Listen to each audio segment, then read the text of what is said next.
Ojai City Council and Ojai Redevelopment. Welcome to the Ojai City Council and the Redevelopment Successor Agency meeting of January 14th, 2014. Roll call. Councilmember Clapp. Present. Councilmember Latz. Here. Councilmember Lara. Here. Mayor Pro Tem Smith. Here. Mayor Strobel. Present. And if Councilmember Blatz would lead us in the Pledge of Allegiance. After me, please. I pledge allegiance to the flag of the United States of America and to the republic for which it stands, one nation, under God, indivisible, with liberty and justice for all.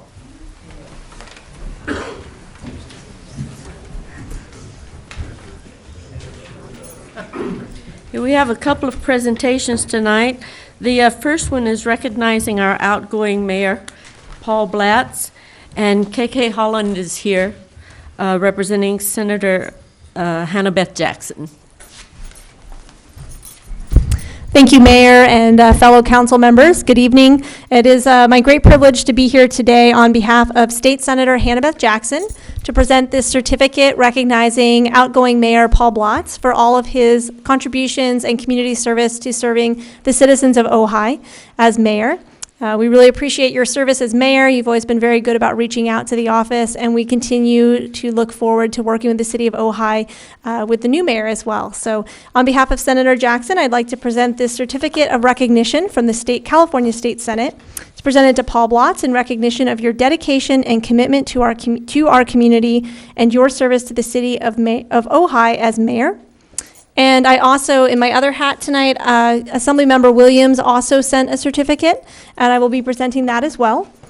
He would like to give you special recognition, heartiest congratulations, and commendations for your invaluable service on the Ojai City Council from 2010 to 2014, your deep dedication to representing our entire community as an attentive listener and a balanced decision maker, and your commitment to making Ojai a better place to live. It's important to recognize your efforts on behalf of all the residents of our community. So on behalf of both the state senator and the state assemblyman, thank you for your service and congratulations. I know you won't really be retiring since you'll be continuing on as council member, so we're sure that we will still be seeing you out in the community, and we just wanted to recognize your service as mayor. Thank you very much, KK, and if you'll pass on my appreciation to both Senator Jackson and Doss, I would appreciate it. Thank you very much. Mayor, he would like to say a few words. Okay. And I'm Brad Hudson with Congresswoman Julia Brownlee's office. And on behalf of the Congresswoman, Paul, I want to thank you not only for your past year service as mayor and your 3 years service on the city council so far, but for your dedication and commitment to our community, the Ojai Valley, my community, that goes well beyond your service here on the council. So the Congresswoman sends her regards, and again, thank you on behalf of her for your service. Thank you very much.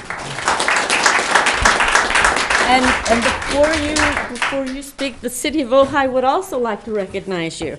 And we have a certificate of appreciation and recognition of your exemplary public service to the citizens of Ojai and serving as mayor from December 2012 to December 13th. Thank you very much, Paul. Thank you. And this is the photograph that'll be going up on our mayor wall. All right. Thank you. Thank you. And from me, I just want to say that you have set such an example. I am so grateful. I've learned so much. Thank you. Thank you. Well, that's very kind, everybody. And Brad, thank you. And please pass on my appreciation to the Congresswoman, please. Yeah, when you're a mayor, everything doesn't get done by the mayor, obviously, and I have a lot of people to thank, particularly the staff, my fellow council members, that I really do appreciate the deliberation and the help that you gave me during my year as mayor. And I particularly want to thank the public for all of the input that you gave to us, and specifically to me as the mayor. I appreciate it. Without the public, we couldn't do our jobs. I started every council meeting off by telling you that, and I truly do believe it, and I believe we as a council believe that. So without you, I couldn't have done the job that I did, and I appreciate it. And I couldn't have done it without the help of all my fellow council members as well. So thank you very much. I appreciate the honors. Thank you.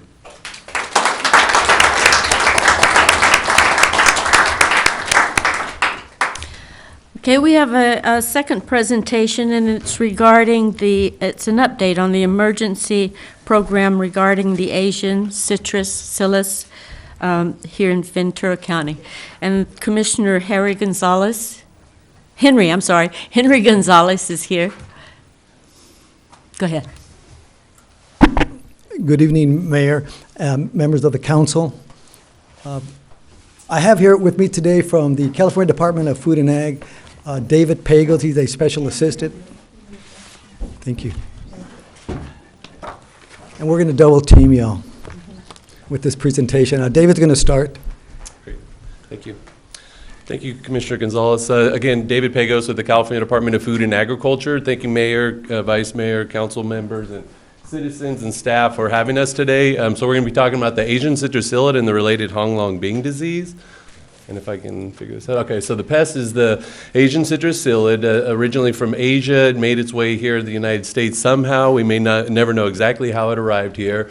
First arrived in Florida in 1998, and then first in California in 2008. One note here is that we learned a lot from Florida because they kind of had a closed eye kind of view, oh, this isn't going to be a big deal to us, but you'll see the devastating issues that they've had in Florida as well. Oops. So the Honglong Bing disease, there's no cure. We did have one find in California in Hacienda Heights in Los Angeles County, and that was quickly removed with homeowner permission. So we don't have any other HLB positive trees here in California, and the disease is not harmful to humans or pets. So it should be noted that it's just a devastating impact to the fruit. Here in California, we do a lot of fresh fruit versus Florida, where they do a lot of juice. So they can use blending techniques and other techniques to hide the Honglong Bing disease. It makes the fruit bitter and misshapen, and so we can't really sell that as fresh fruit here in California. So the impacts, if we look at Florida, which is really similar to California, they've just been devastated, over $3 billion lost in revenue, thousands of jobs lost, and 50% of the citrus acreage lost to HLB and citrus canker. And in fact, every out of the 28 counties in Florida, all 28 counties are infected with HLB. And so that's the scenario we're trying to avoid here in California. Yes, ma'am. Is it originally from Vietnam, or what language is Hoang Long Bang? Honglong Bing is a Chinese term meaning yellow dragon disease, and so it didn't really have strong connotations here for California, so we call the citrus greening disease or Honglong Bing. Thank you. So it's a cooperative program. We work with the United States Department of Food and Agriculture, myself with the California Department of Food and Agriculture, then we work with our California Environmental Protection Agency and a couple agencies there, the Department of Pesticide Regulation, who registers all the chemicals, and the Office of Health Hazard Assessment, who's a toxicologist that looks at all the chemicals. Then, of course, your outstanding agricultural commissioner here in Ventura County, Henry Gonzalez, and then the industry, and you do have some growers here this evening as well that I believe would want to make a few comments as well. And then, of course, the residents across the California, when we do backyard surveys, about 70% of the homes have citrus in their backyard, so it's significant to residential impacts. So the treated, I'm going to go through the process for notifying the public and elected officials. So the treatment notification or the proclamation of eradication project was sent to you all as your city council, the county, and your county board of supervisors, as well as your assembly and senators.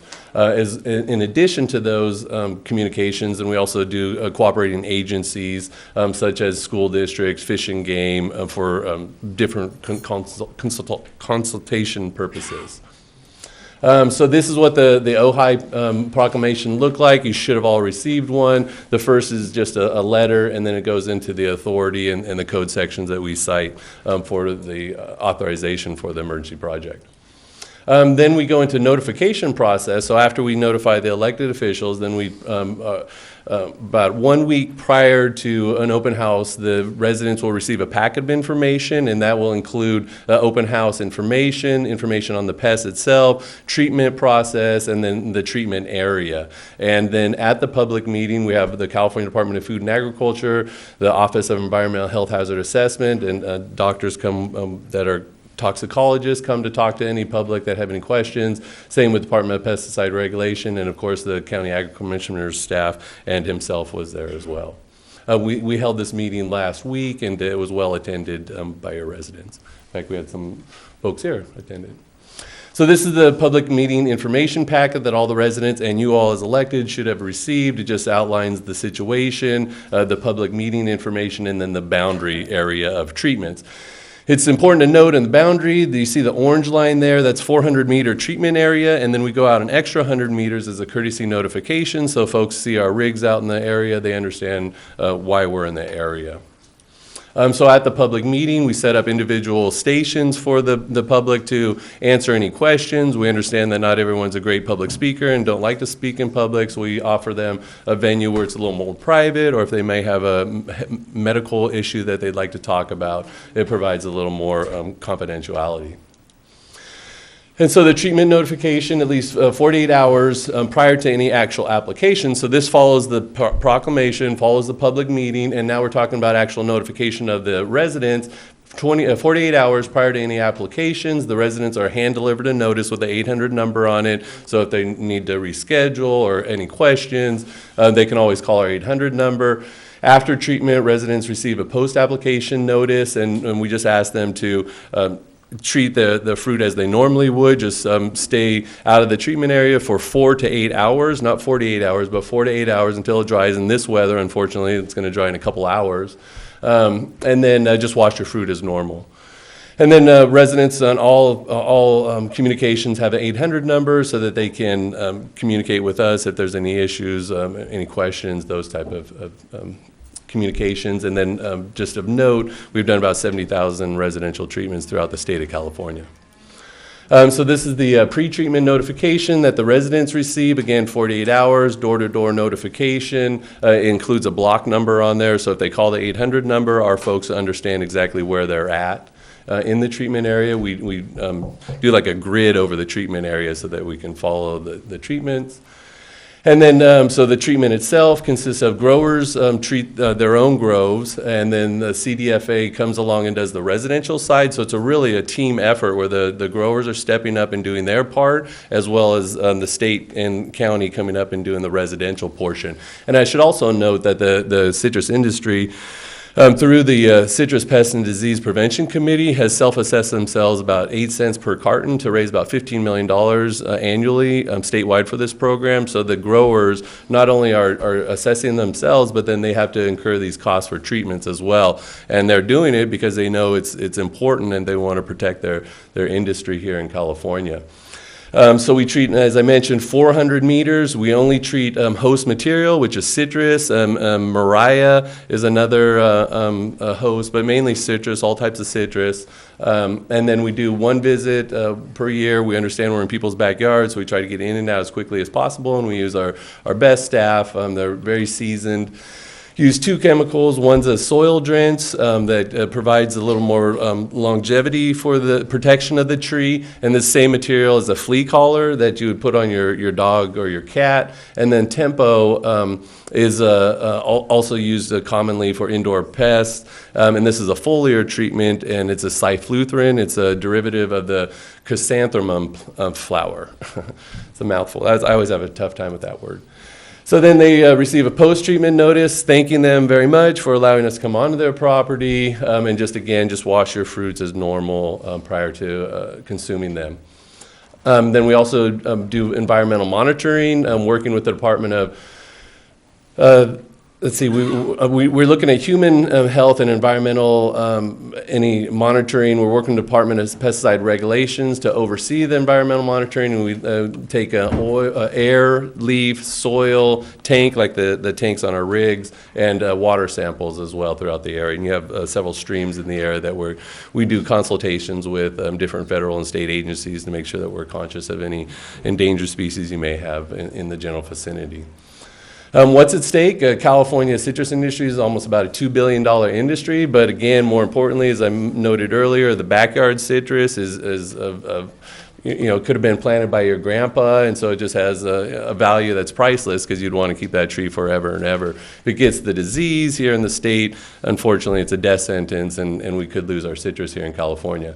California produces about 3 trillion tons of citrus nationally and international, and again for the fresh citrus, and so that's just phenomenal numbers. I can't even try to put this in perspective for you. The citrus industry is a $2 billion industry overall. California agriculture is a $43 billion industry. There's nothing that compares to it as far as its might and economic vitality here in the state. If you add up Texas and Iowa, which are the number 2 and 3 states, they don't even get close to our farm gate. It's just amazing the bounty. We grow over 400 different crops here in California.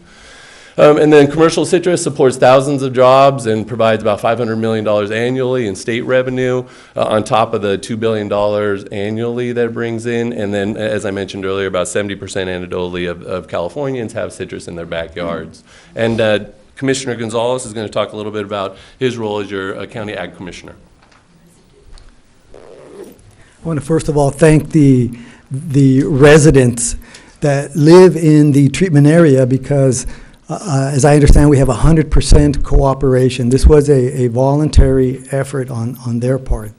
And the treatments have all been conducted. I believe there was maybe 1 or 2 that needed to be rescheduled until tomorrow. But very thankful to the folks in the treatment area for allowing us to go in there and treat their trees. Now, there was some folks outside the treatment area who were trying to get us to treat their trees. Sorry, we can't afford to treat everybody's tree at this point. I was asked, why are we coming to the city council for the city of Ojai to do this presentation when the fine was outside the city's limits? Well, what we've seen in other parts of the county is that where you find one, soon thereafter we find more. I'm hoping that that's not the case.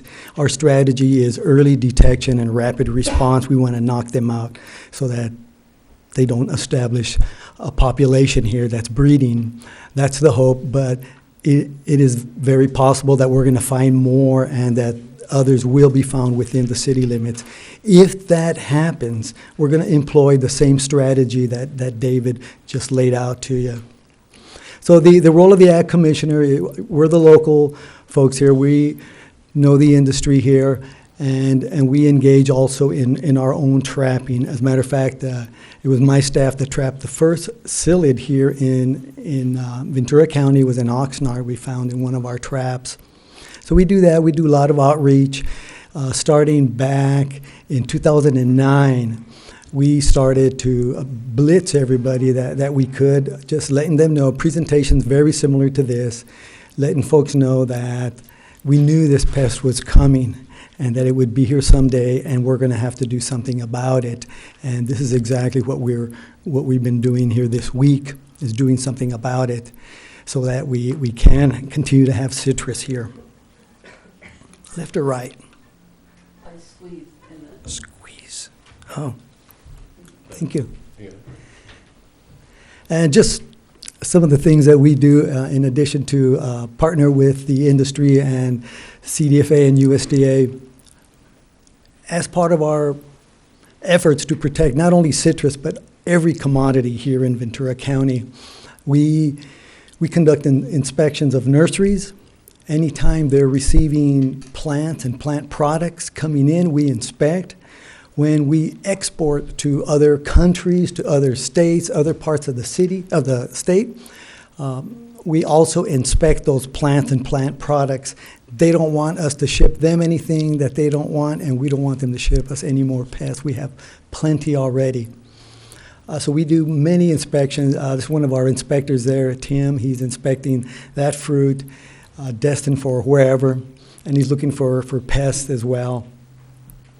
Just some of the value of citrus here for Ventura County. That's an average of the past few years, that $232 million. We still have a fairly good amount of acreage, just over 20,000 acres. It has dropped a little bit.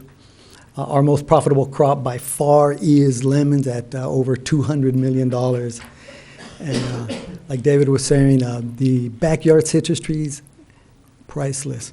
It's my understanding that there are more citrus trees in backyards in Southern California than there are in commercial orchards.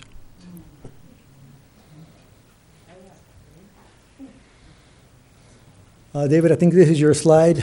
Yeah, so these are just some pictures of the trapping and detection activities, some of our different HVAC systems. The sillet is very small. It's about the size of a aphid, so visually it's very difficult. So we use vacuums, visual surveys, traps, a plethora of different ways to find this pest.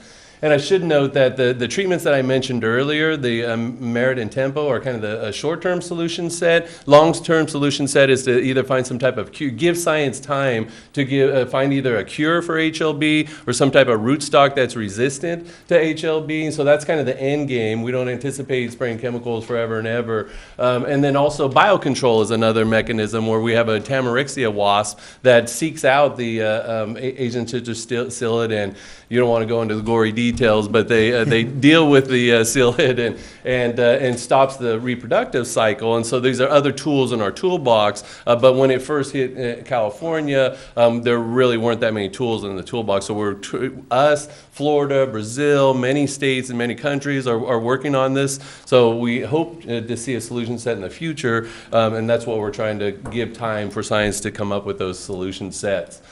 So what are we asking here for today is we're asking for homeowners and your residents here to not move citrus plants out of the treatment area, cooperate with the agricultural officials, and then inspect monthly and whenever you're pruning. If you do see Asian citrus psyllids, typically they're under the leaf and they're very, very small, but they sit up at a 90-degree angle when they feed, and so that's our only real opportunity to visually see them. But again, recruiting your homeowners and residents to be those pest detectives with us as we're out there looking for it as well. If you think you found the number, and I'll just repeat this number out, is 800-491-1899. You got that? 1899.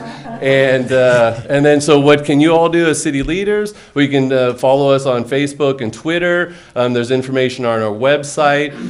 Provide public access to our education materials, and we brought some, and then I was going to send you all, Mr. Clark, some additional information as well. And then any notifications sometimes you send out electric bills or whatnot, you can put a little note in there. And then we also have a PSA. I see you have a local television. It'd be great to get that run on there as well. So really appreciate your time, and it's kind of long-winded, but I'd love to answer any questions for you, and it's very important, and just really appreciate everyone's time. And I have a comment. I'm so appreciative to Commissioner Gonzalez. The insect was found December the 20th. Notices were distributed December the 30th, and Commissioner Gonzalez met with the commercial growers and then met with myself and City Manager Rob Clark January 3rd. That was a very fast response and educated us to the level that we can deal with it. They also had some information. I think we have some of these still in the lobby. It's just some information on the ACP, Asian citrus psyllid, yes ma'am. And another thing I wanted to mention is if you go to the County Ventura Agricultural website, they have some excellent short videos that are very educational as far as including like what happened in Florida, how fast it spread through the state, what to look for, where the insect attacks, a lot of information. So thank you very much. Yes, on behalf of the state, I got to say he's one of the best ag commissioners. There's 56 of them throughout the state, and Commissioner Gonzalez does a great job. He's always wanting to get out there in front of the ball, and we just really appreciate his proactive nature here in the community, especially with growers and elected officials and residents. So we thank him very much. I don't have a proclamation for him, but next time. Mayor Strobel? I do this have a information. question. Where can I put this for you? Is this table okay for now? It's some additional. I'll take care of it. I'll give it to Rhonda, and then she'll distribute it. Mayor Strobel, I do have a question for the All right. Commissioner Gonzalez and maybe Mr. Pago. I do absolutely commend you guys for moving on this because I did do a lot of research on it, and we do have a lot of citrus here in Ojai Valley and a lot of residential citrus. I just wanted to ask a couple of questions. The first question was in regards to the treatment. You said that this is a short-term solution to it. How effective is this treatment, and should we expect others to be infected, or should we expect to see more of the ACP, or what's your forecast, if you could say, or your best, your best opinion? Okay, of the two pesticides that are applied, the first one that's applied, it's a foliar topical insecticide that it will kill the insect. The insect is actually easy to kill. It's the disease that is incurable. And the insect carries the disease, so the strategy is to kill the pest so that it does not have an opportunity to pick up or transmit the disease. So the first material that's used will kill them right away.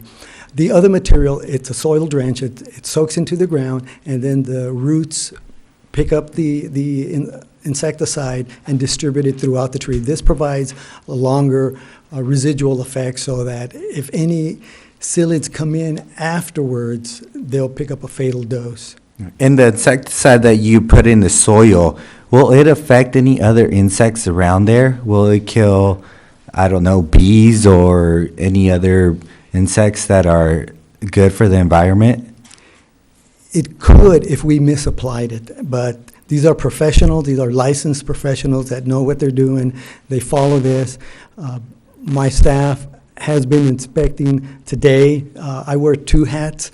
I'm representative of California Department of Food and Ag, as is David, but I'm also representative of the California Department of Pesticide Regulation, and we had our enforcement inspectors there watching them to make sure, even though we trust that they're going to do everything according to the laws and regulations, we still watch them. Yes, this pesticide, if misapplied, could kill other insects, including bees, but these folks know to follow the restrictions on the label, which tell them to protect the bees and how to do that. Okay. Well, it's good, and I'm assuming that your website has more information about this because it's a critical question I want to get at, because I wouldn't recommend for residents to apply these insecticide. I would rather have a professional do it.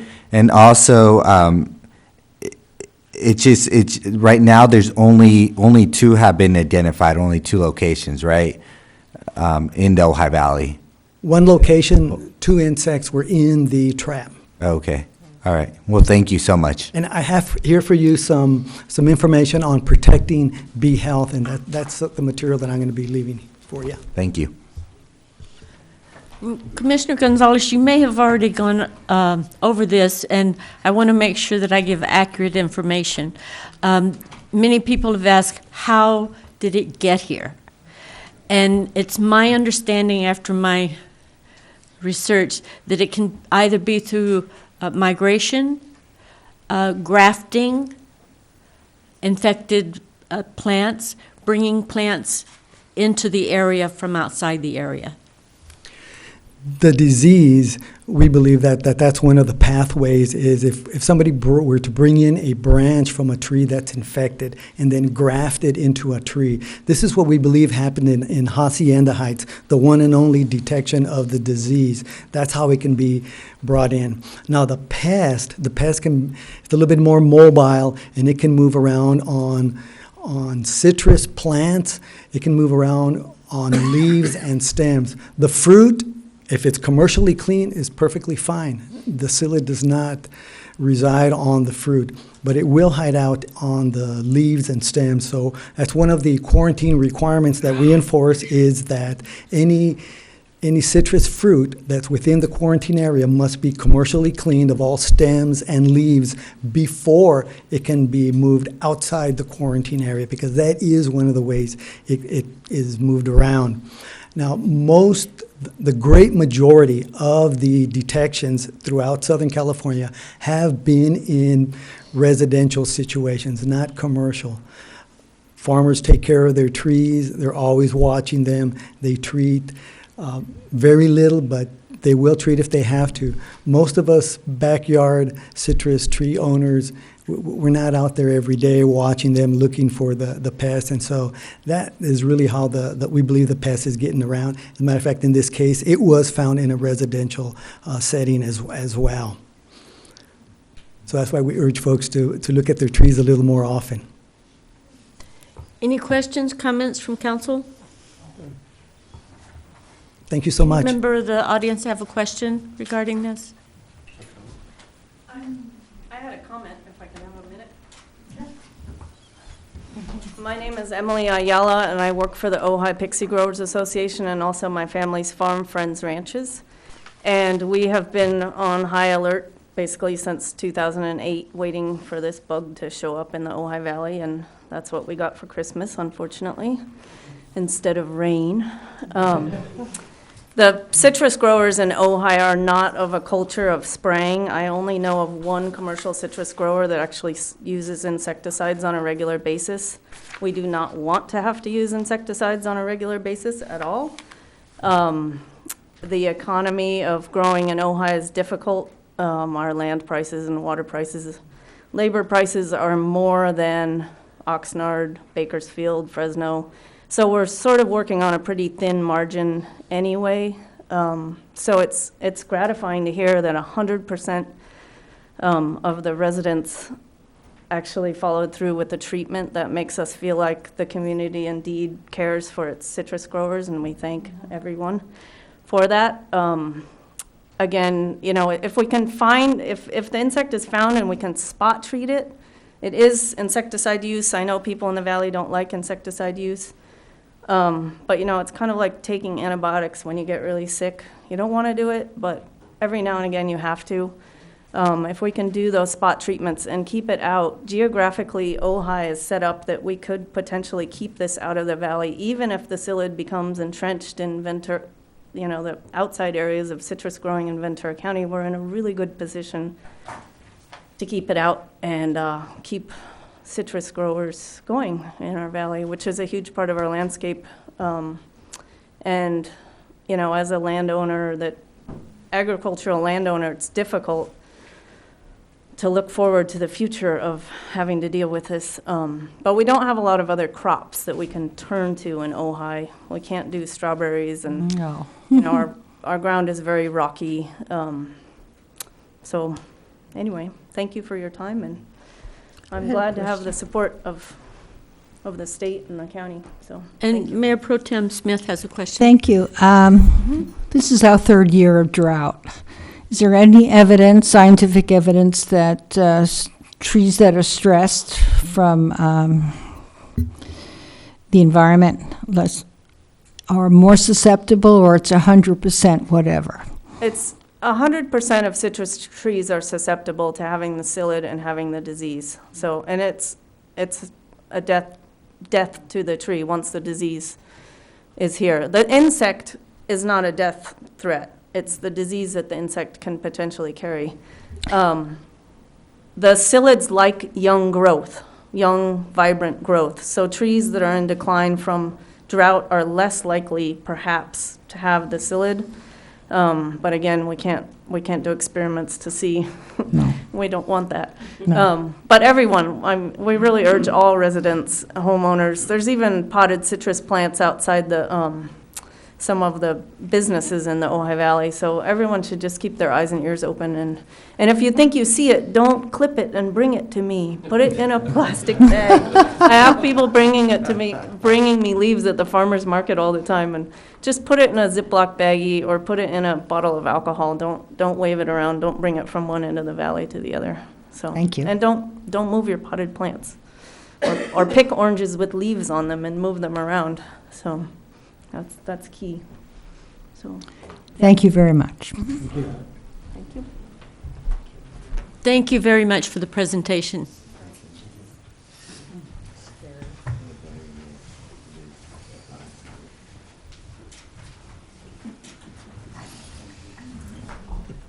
And next on our agenda, commission reports. Are there any commissioners?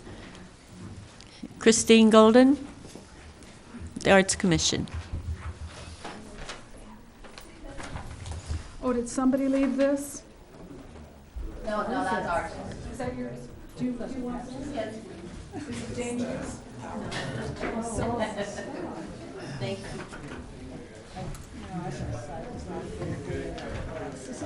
All right, well, thank you, Mayor Strobel and council members for an opportunity once again to bring you up to date on what's going on with the Arts Commission. You'll notice if you look behind you, not over here, because I think that painting was taken down in favor of that electronic device.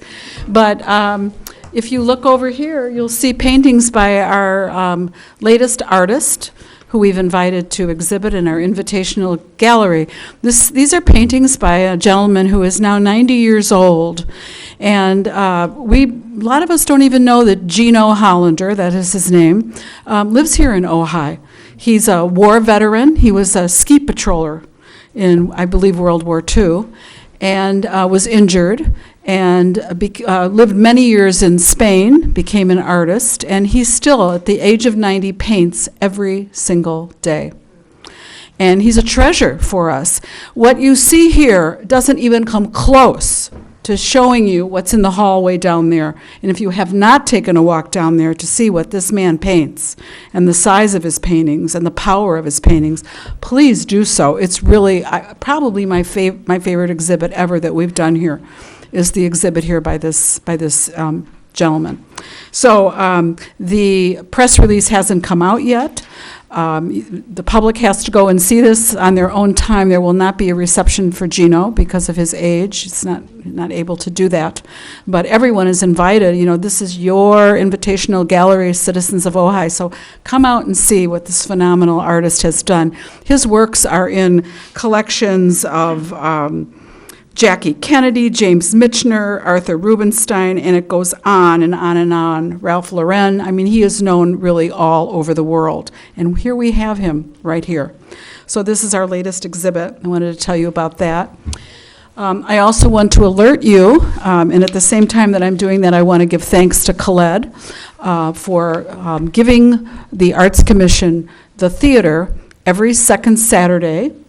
And starting in February at 11 o'clock a.m., every second Saturday, we're going to call it Second Saturday, we will have one of the Art 21 PBS films that we will be showing for free at the Ojai Playhouse. And those people who came to those showings in the past, we had them in the fall, 3 of them, were astounded at the difference between seeing that series up on the big screen as opposed to seeing it in your home, no matter how big your home television might be. There's just something wonderful and special about seeing a big screen like that.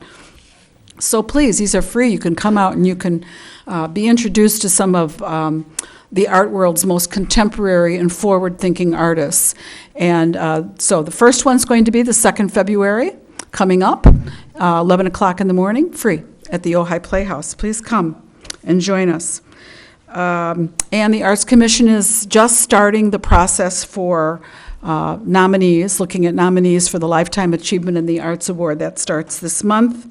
And the other news, which I know you all know, is that there is a vacant seat on the commission, so I'm going to stick around and have something to say, perhaps, about the process that is being discussed for filling those vacant seats. So, thank you. Do we have any other commissioner report? In that case, Christine, why don't you come back up to the desk, because you have a speaker card for unscheduled items. All right, and this, I'm not speaking as art commissioner here, I'm speaking as a citizen, so I want to make that clear.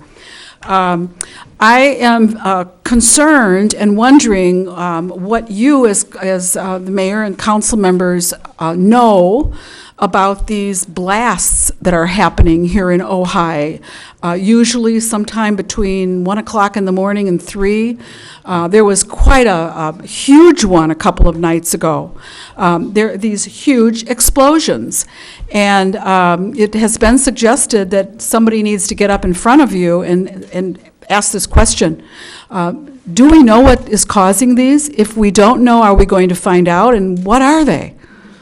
And, because, boy, I'll tell you, that last one woke up all my cats. It You're was talking really loud. BLASTS, blasts? Yes. Okay. Huge BOOM, boom. They are, who's heard it? Yeah. Did you hear the one a couple nights ago? I mean, boom. Not that, well, Mayor? it has. So I'm just put that before you. Please give us some information, please. My understanding is that this is possibly involving some juveniles that are filling up large trash bags with a gas of some sort and then lighting it on fire. So, yeah, well, that's what we're hearing. So we're looking into it, seeing if we can catch them. But that's what I'm being told is causing this. Yeah. And the sound is enough to wake up people It's a with good full-size hearing? trash bag. Yeah. Holy cow, And if you wow. fill that up with gas, makes a big boom. So we're attempting to locate these juveniles. But this is reverberating all through the valley. Yeah. Well, Like a big transformer exploding. Is it social media that is, I mean, what is attracting attention to this, and what do they get out of it? well, for kids, it's just kids having fun would be my guess and doing stupid stuff. But from what my detectives have gathered, that's what these sounds are. So we're attempting to locate the juveniles that are involved in this. If it was transformer things or actual explosions, then we would have evidence of that, but we don't. Okay, thank you. Yeah. And I've had several people mention it to me, and it seems to be an ongoing thing for a while. So,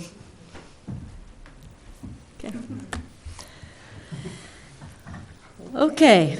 I also have a public communication card from Deborah Pendry.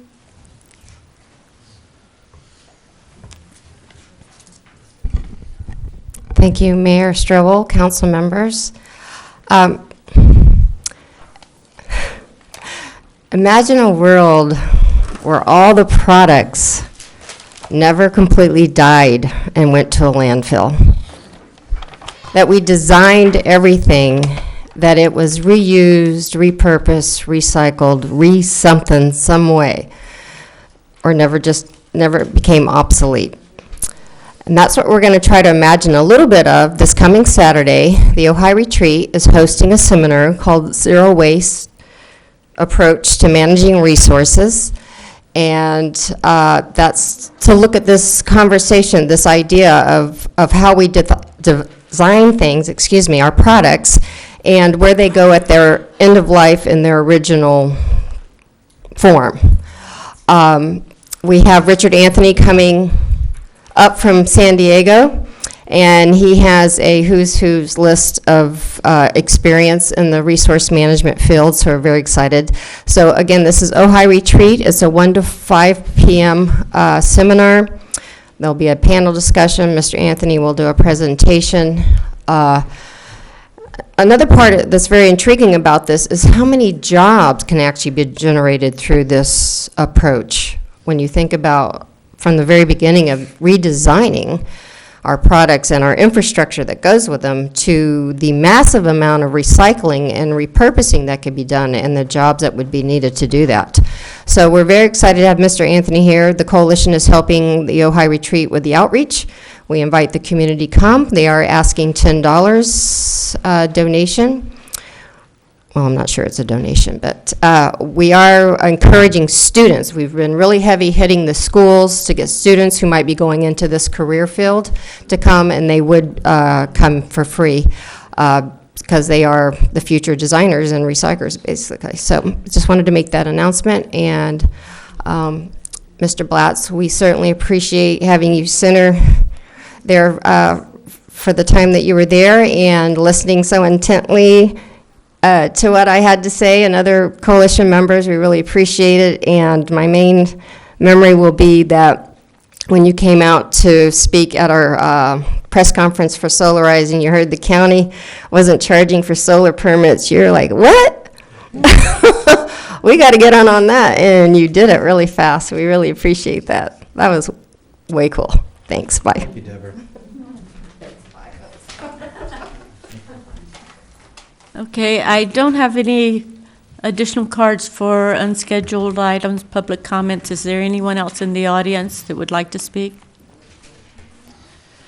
Okay, then we'll move on to our consent calendar. Move to approve. Second.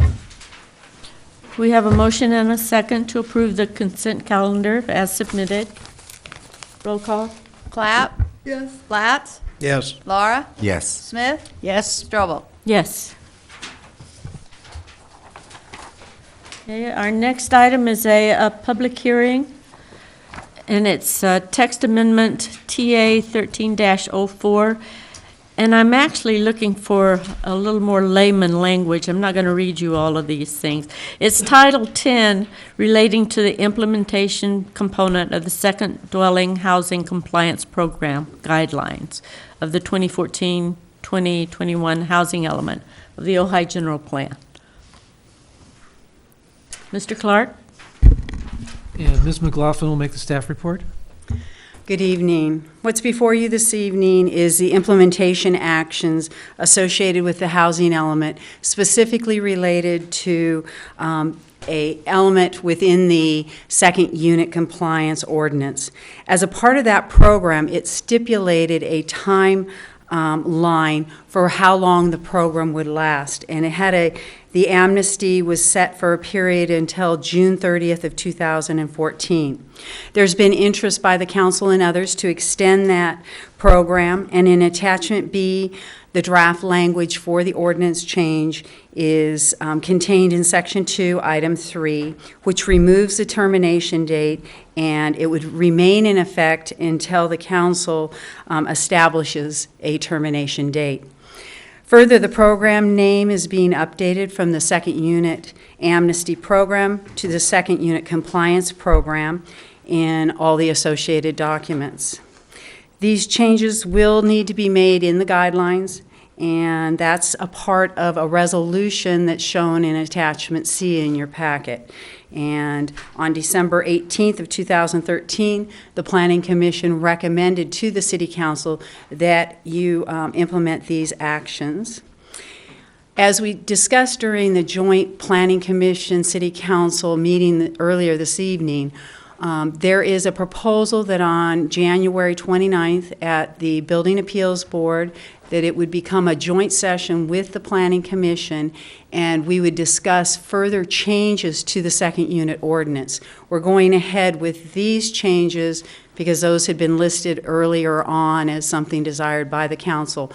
The other items that will start to be discussed in late January with the Building Appeals Board will take a little bit more thorough investigation and evaluation and consideration, and so those boards will evaluate that and then make their recommendations on to the City Council. So what's before you this evening is a request to conduct a public hearing, to accept the associated CEQA documentation and determination, introduce the ordinance, and adopt a resolution authorizing and directing the amendments to the guidelines. If you have any questions, I'll be happy to try to address those at this time. Okay. Mayor Any Strobel. questions? I do have a question, just more for clarity.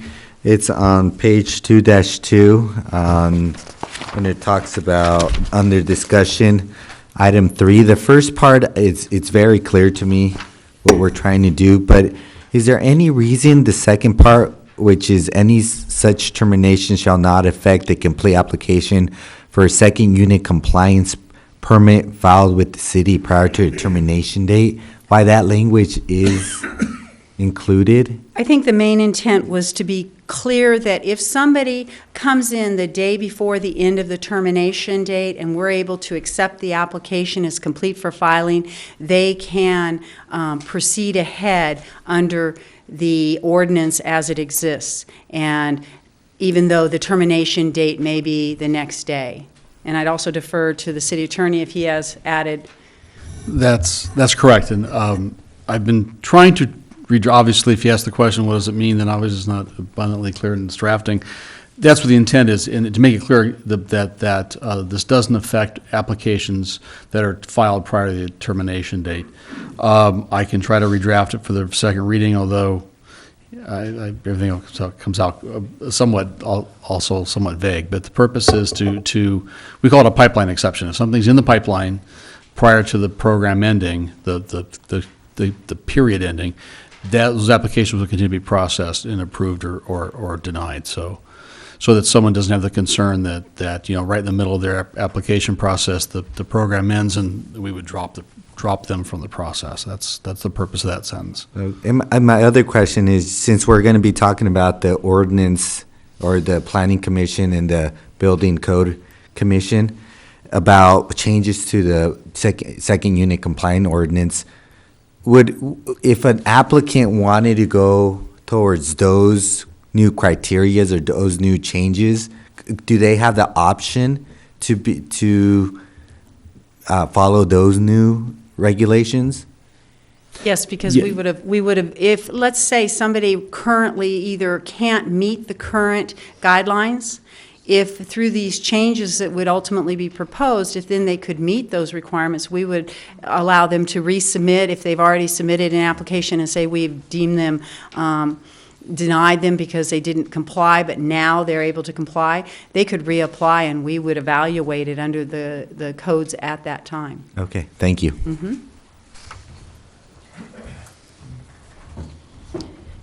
Any additional council comments, questions? Okay, and I'll just clarify that the issue before us tonight is, one, amending the name of the program, and two, eliminating the termination date. And I'll open the public hearing. I don't have any speaker cards for this one. Anyone in the audience like to speak?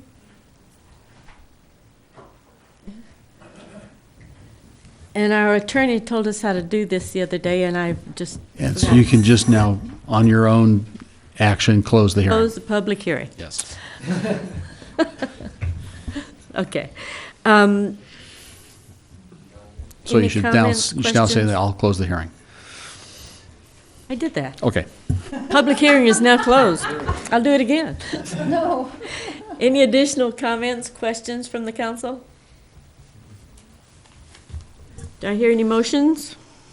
Madam Mayor, I will move to approve item 2, which is the text amendment to an ordinance of the City Council of the City of Ojai amending sections 10-2.1709, 10-6.401, and 10-6403 of Title 10 of the Ojai Municipal Code. So, second. We have a motion and a second.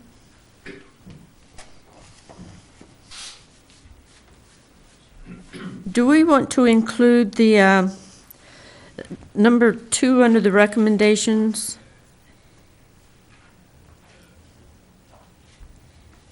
Yes, the motion would be to actually, you can take all 4 items in one motion, if you'd like to make the motion to all 4 recommended Yes. items. Okay, the 4 items are, one, we conducted a public hearing. The second item is to accept the CEQA determination. The third item is the introduction to the ordinance.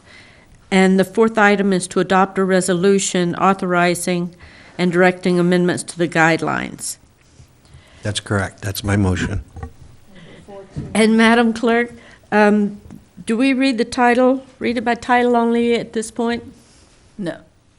Okay. Do I read the title now? Yes. We just waived reading in full. It's for the record, we adopted a new policy in your consent agenda tonight that the motion to waive the reading in full is made at the beginning of the meeting covering any Okay. ordinances you're considering. Okay. Madam Clerk, roll call. So I don't need to read the title. Correct. Correct. Okay. So Blatz moved and Smith seconded. So, Blatz, Yes. Clapp? Yes. Laura? Yes. Smith? Yes. Strobel? Yes, but I have a comment. Under our consent calendar, we waive the reading of the ordinance in full, She's right. but it also says that provide they be read by title only. You're correct. We still need to read the title. So we have a motion and a second to do that. Now, if the city clerk would read the ordinance by title only. An ordinance of the City Council of the City of Ojai, California, amending sections 10-2.1709, 10-6.401, and 10-6.403 of Title 10 of the Ojai Municipal Code related to implementation of second dwelling unit compliance program of the 2014-2021 housing element of the Ojai General Plan. Thank you. Our next item is approval of a negative declaration and introduction of an ordinance which adds Chapter 14 to Title 5 of the Municipal Code requiring the use of environmentally acceptable packaging products. Mr. Clark? Thank you, Mayor and members of the City Council. This is a matter that you've discussed a number of times, and each time we've ratcheted it up a little bit further. So now we have actually in front of you the most progressive environmentally acceptable packaging product ordinance available in the state of California right now. This does three general things. One is it prohibits the use of polystyrene-based products for takeout food. And that's also known as styrofoam. So effective July 1st, if this passes, we will no longer allow people to use styrofoam takeout. The next step is it goes beyond that and requires that any packaging, cups, lids, utensils, or other items that are provided with takeout food must be either recyclable, reusable, or biodegradable, so they won't affect the waste stream. And then the third item is that we prohibit the sale of other polystyrene-based products, such as going to the store and buying a package of cups or styrofoam art supplies or styrofoam toys, all those kinds of things. This requirement also prohibits the use of styrofoam-based packaging. So if a local retailer is selling a product and they're shipping it somewhere and they want to package it, they're not allowed to use styrofoam. However, we did make one exception, and that is people tend to want to not throw away their styrofoam packaging materials, and so they'll take their packaging materials into like the UPS store or other places and ask that they be reused. And that's actually a good thing because they get reused rather than sent to the landfill. So we did make an exception for that, which is not an exception that they have in Santa Cruz, but we think it's the right thing to do. Because this was expanded, we redid the environmental work and reposted it. We received very few comments. We did send individual letters to over 1,000 businesses, and we received about 4 or 5 comments, which are included in your packet. So I'd be glad to answer any questions. Any questions, comments from staff? Madam Mayor. From council? To staff? I did read the letters, and my comment actually was that what people don't realize is the polystyrene actually breaks down to these little bubbles or these little round things, and there are, at this point on the sand on beaches, up up to 1/10 to 1/3 of the beaches can be these little bubbles. And I took a course at UCSB a number of years ago called the Sea of Sand. And basically, they move from north to south. And so that beach sand actually can be consumed by up to 1/10 to 1/3 of these little bubbles. And of course, a lot of it goes out to sea. So I appreciate the letters we got from consumers and business owners talking about the visual blight.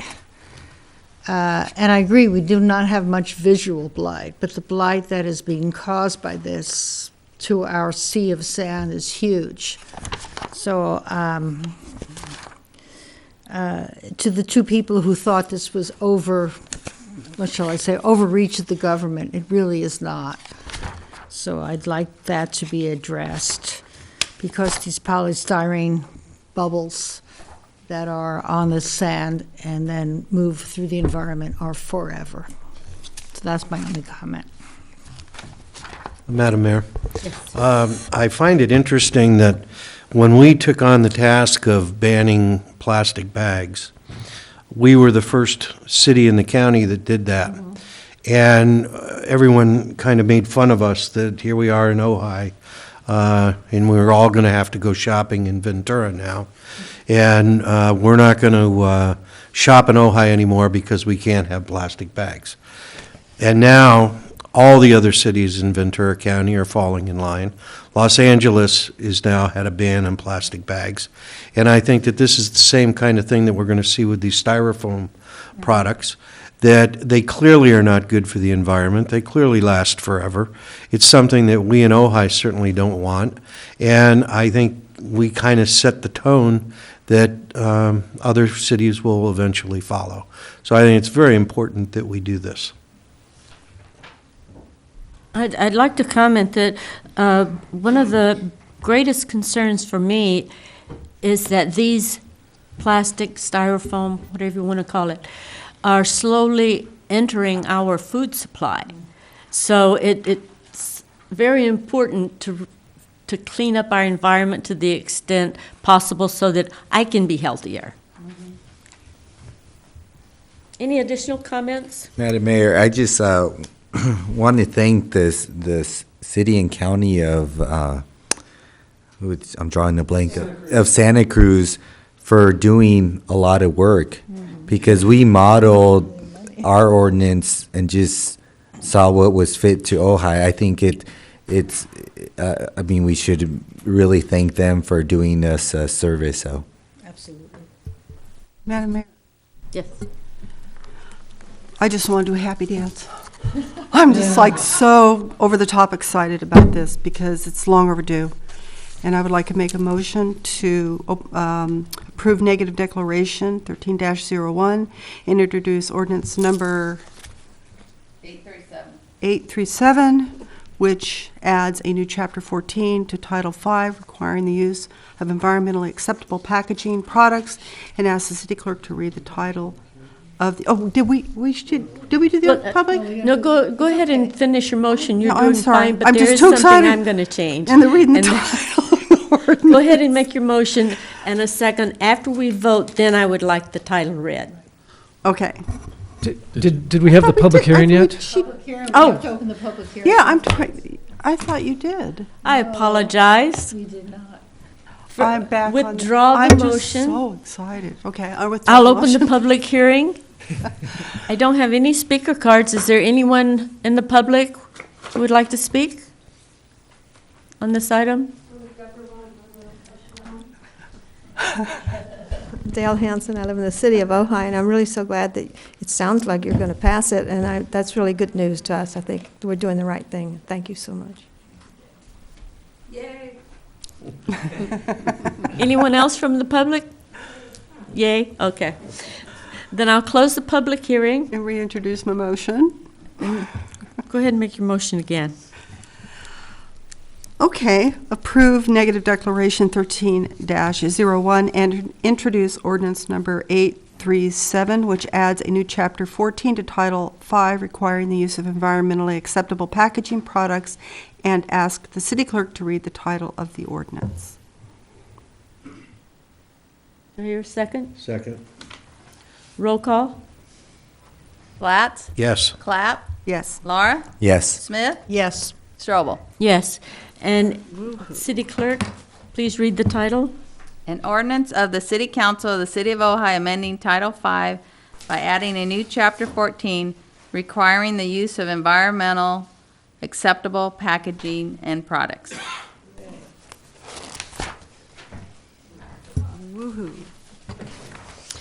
Okay, the next item on our agenda is a discussion item, and it's adoption of a resolution ratifying Ventura County Fire Protection District Ordinance Number 28, Appendix L, pertaining to building standards for applications within the jurisdictional boundaries of the City of Ojai.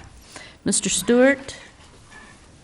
Madam Mayor, members of the council, before you have a request from the Ventura County Protection District to adopt Appendix L of their ordinance number 28 for fire sprinkler provisions to be incorporated in the city of Ojai. During your December 10th council meeting, the council had a number of questions in regards to the ratification of the ordinance and brought it back to staff. We've worked with the County Fire Protection District over the holidays, and I believe they have addressed the majority of the questions that you brought forth. And I would like to introduce the County Fire Marshal Masood to come up and make some comments in regards to the technical provisions of this ordinance. And I'll be back to make a recommendation after that, if council willing. Well, good evening. Masood Aragi, Fire Marshal with the Fire Protection District. I want to apologize for not being able to attend the December meeting due to illness, but I'm happy to be here tonight to answer your questions. I did watch the video, and there were some great questions and concerns that brought forth, and I tried to answer those questions through a letter to you. And I'm here to answer any additional questions you have and be available for you, basically. I would like to thank you for answering a question I had, and that was regarding existing structures, whether or not, because I couldn't find in the information that I had before me exemptions for existing properties. And so I appreciate you responding to that.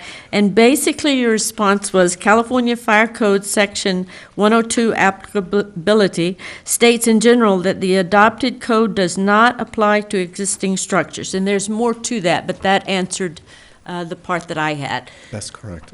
And I'm actually glad that you brought that question forth because you're right, it wasn't clear and it needs to be.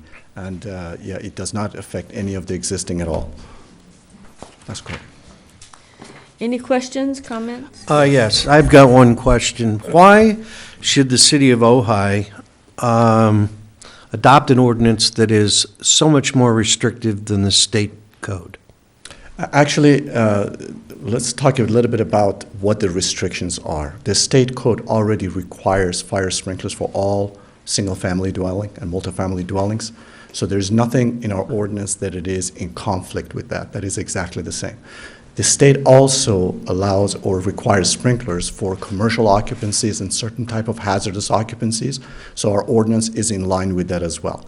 What the state falls short in between is any retrofit additions to a residential or to commercial occupancies or smaller type of commercial occupancies. So the state doesn't address those, and our ordinance fills the gap.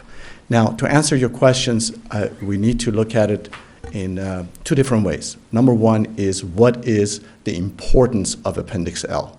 Why is it the fire sprinklers are so important? And the second part would be how is that relates to the community of Ojai? How is it important for the community of Ojai?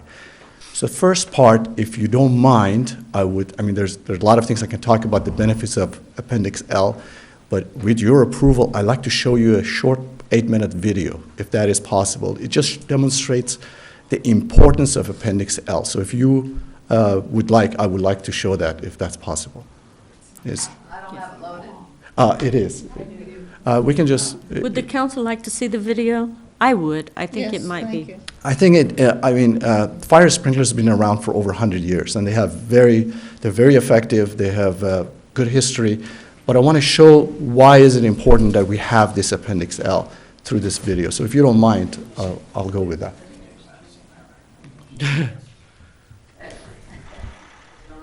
Yeah. Well, lights down. Just takes a second.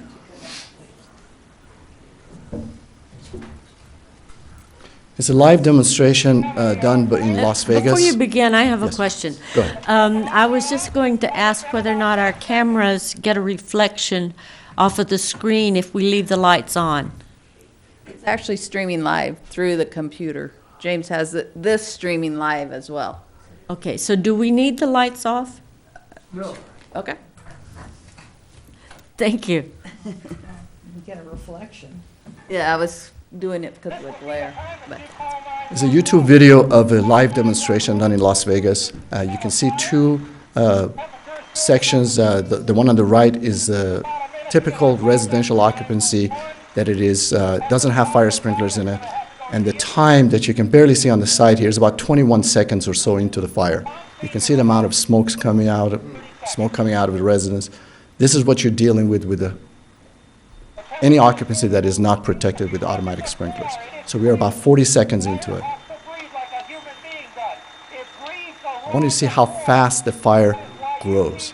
That kind of shows the intensity of it in a short amount of time.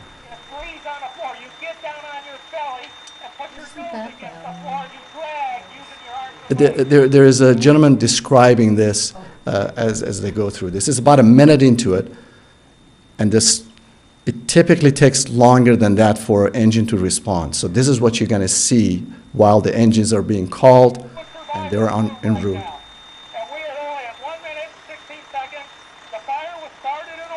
And there's toxic chemicals and gases being Huge released amount of toxic from chemicals. this smoke in the beginning. A huge amount of toxic. A lot of actually fatalities is due to smoke inhalation rather than fire itself. So you're about a minute and 30 seconds into it.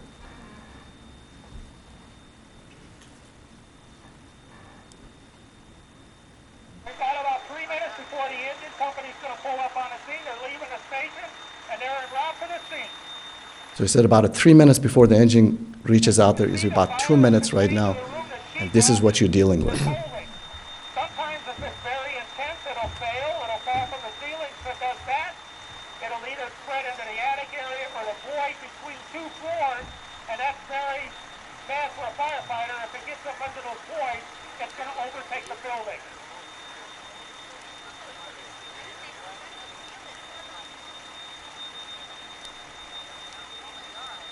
So now it's fully engulfed. There's no way anybody can survive. As a matter of fact, within the first minute, nobody can survive that fire. If we have a residential or commercial fire that grows like this, huge amount of resources are dedicated to fight fires like that.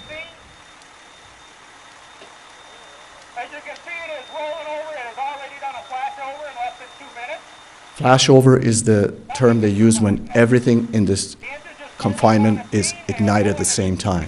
Now the engine company is there, firefighters are on scene, and they're able to put the fire out, just about 3 minutes.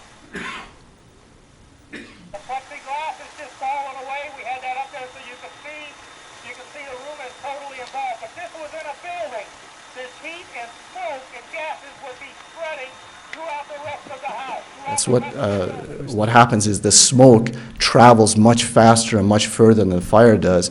So if you have it in a building, the smoke can get in a lot of different places. The fire will get into the confined spaces that are difficult to reach, so it would be much more devastating in an actual structure. So about 3 minutes, 30 seconds, that's pretty much what you saw. Very fast-moving fire. And that was just a typical type of furnishing you would see in any occupancy.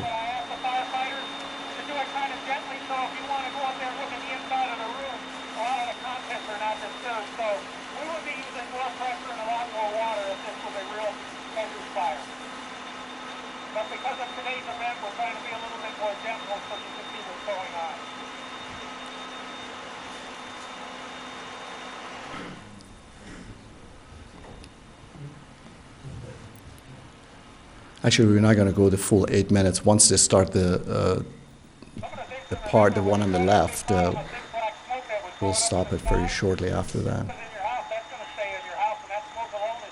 So the one on the left is protected by automatic sprinkler system, which is Appendix L, basically requiring sprinklers. And they're the same type of furnishing, same type of setups, exactly the same type of fire. This started this exactly the same way, so it's identical to the first structure.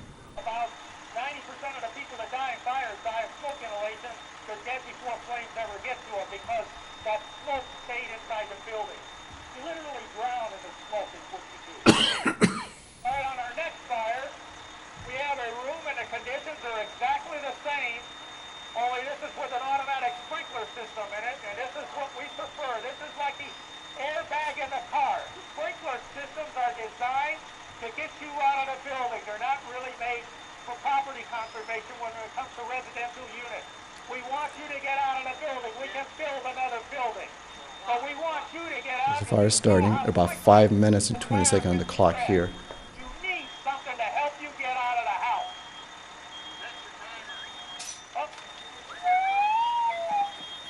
Your smoke detector goes off, and the sprinkler put the fire out. 15 seconds, and the fire is out. What you're seeing is a water vapor, pretty much, because the water is still being discharged from the sprinklers.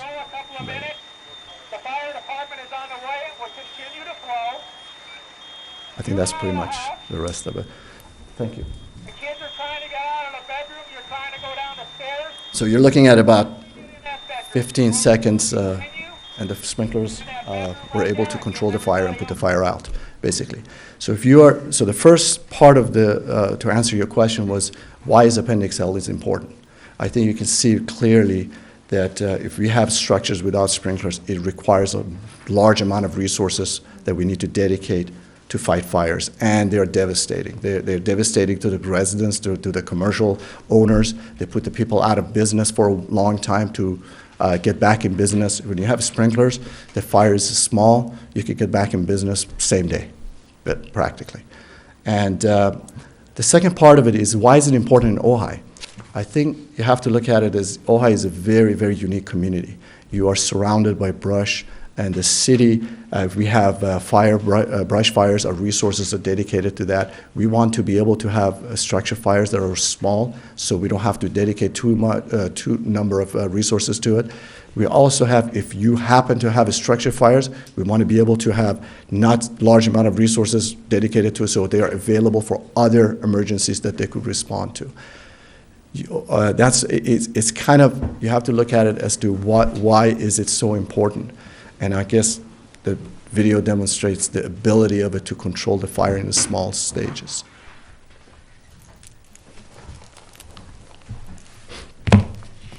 Madam Mayor? Question?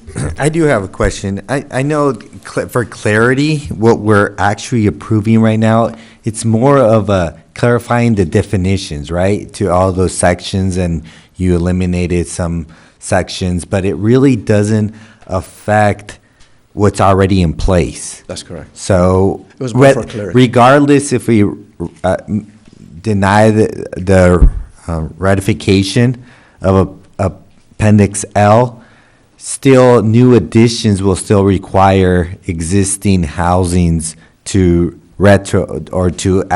add sprinklers, right?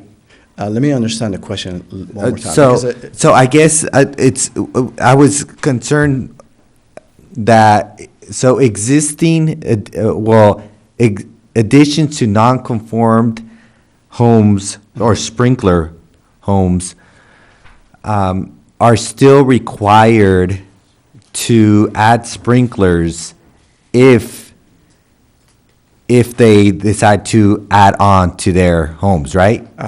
It depends how much they're adding. How much they're adding. On the residential occupancies, 50% or more addition, or at least 1,000 square feet is when it triggers the sprinklers. Otherwise, it wouldn't. So that's the current ordinance 27, right? That's the current ordinance 27, but the ordinance 27 has expired, so we are now ordinance 28. And so it's expired, so we're renewing it. Yes, that's So if correct. we don't ratify ordinance 28, Not the ordinance, just the Appendix L. Or just Appendix L. That's correct. Then what is in our current ordinance 27 is nullified. You have to go to the state code, basically. You have to go to the state code. That's correct. Okay, that's correct. Yeah.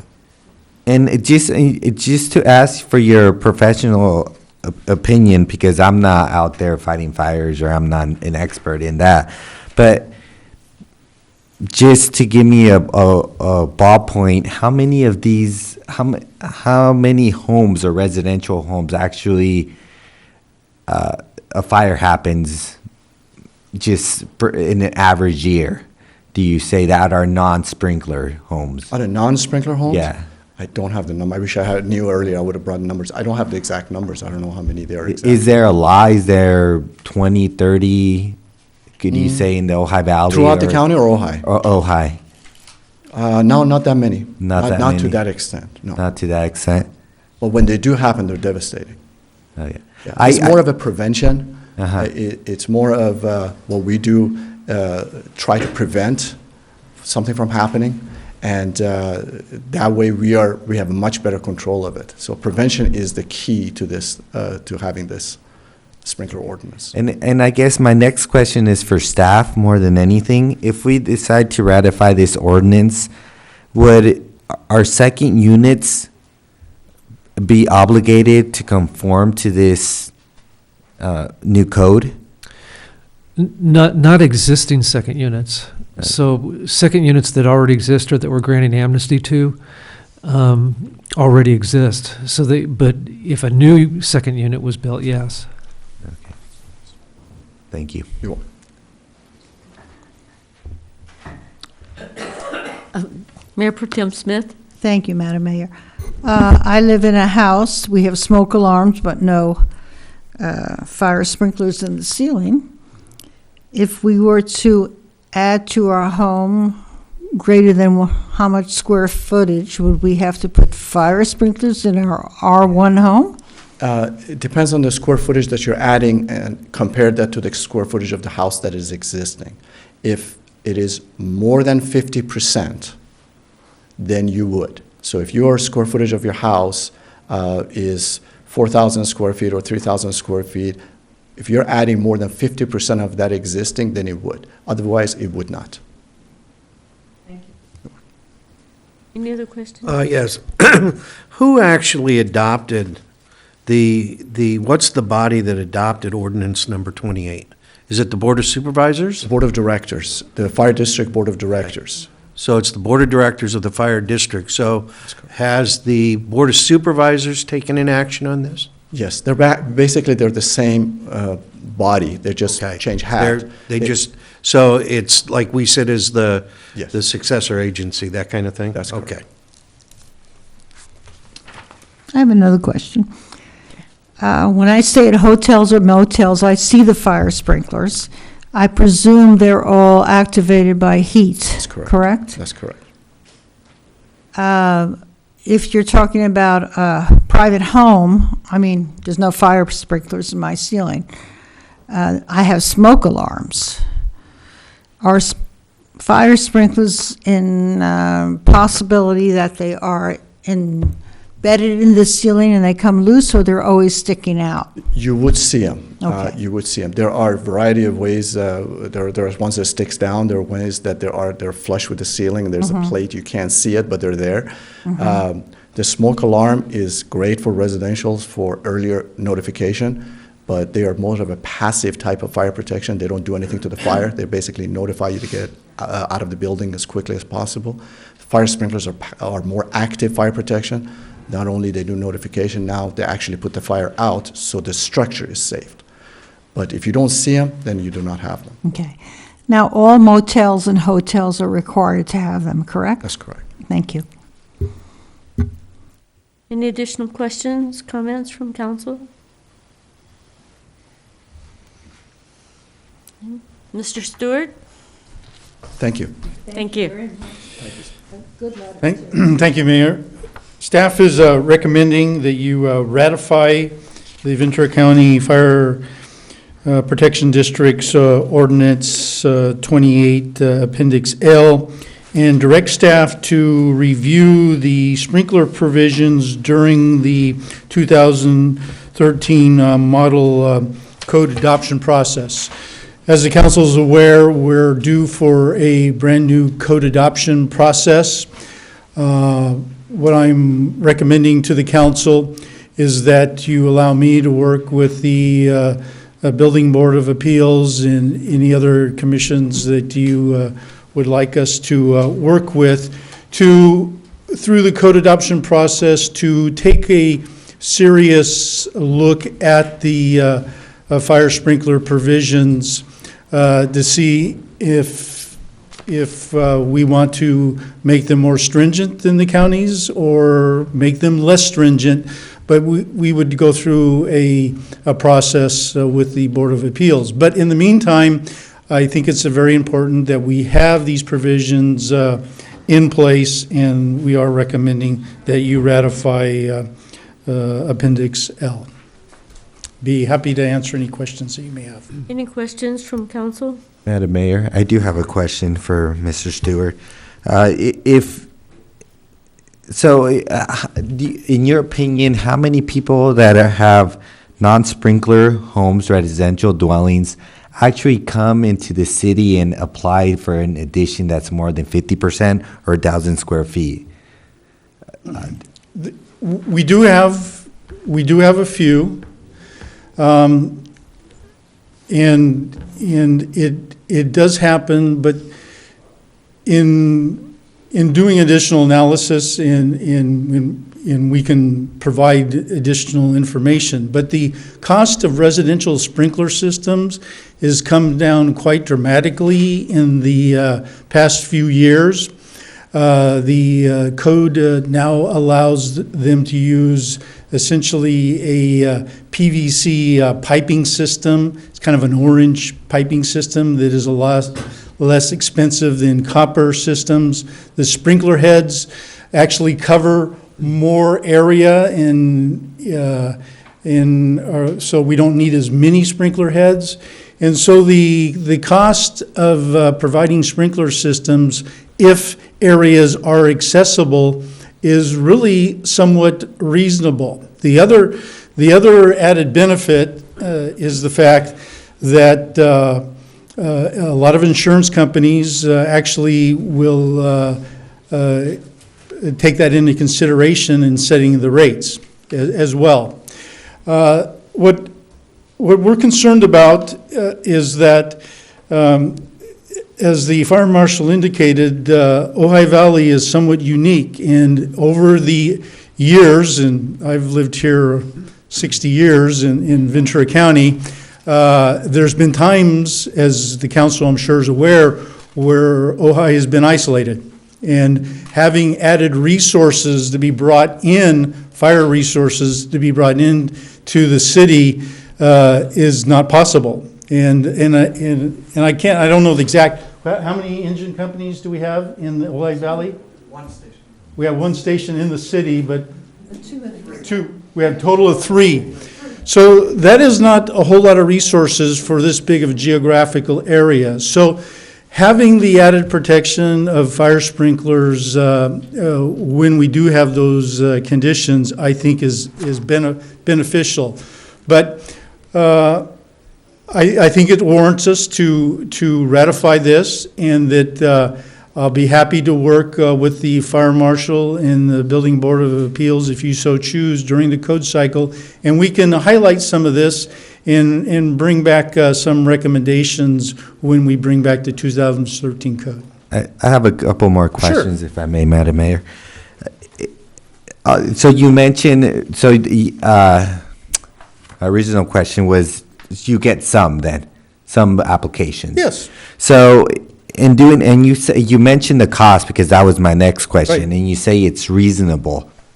Could you give me a ballpark on how much that cost, or? May have a little greater, but I work with a fire contractor in another city I represented, and their cost for putting this in a shell building, I'm not talking about a retrofit, but an open frame building was anywhere from $1,500 to $2,000, which I think is reasonable for $300,000+ home. But that's a open building, right? Yeah, that would be an open. Because they would have to rip out everything and put sprinklers in it. Not necessarily. They can actually access it a lot of times through the attic.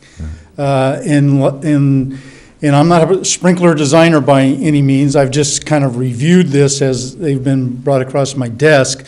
But the heads now can direct their spray in various ways to cover areas where a large room like this in a residential application may only need 2 sprinkler heads to cover. Yeah. No, I understand that putting in the sprinkler system will save lives.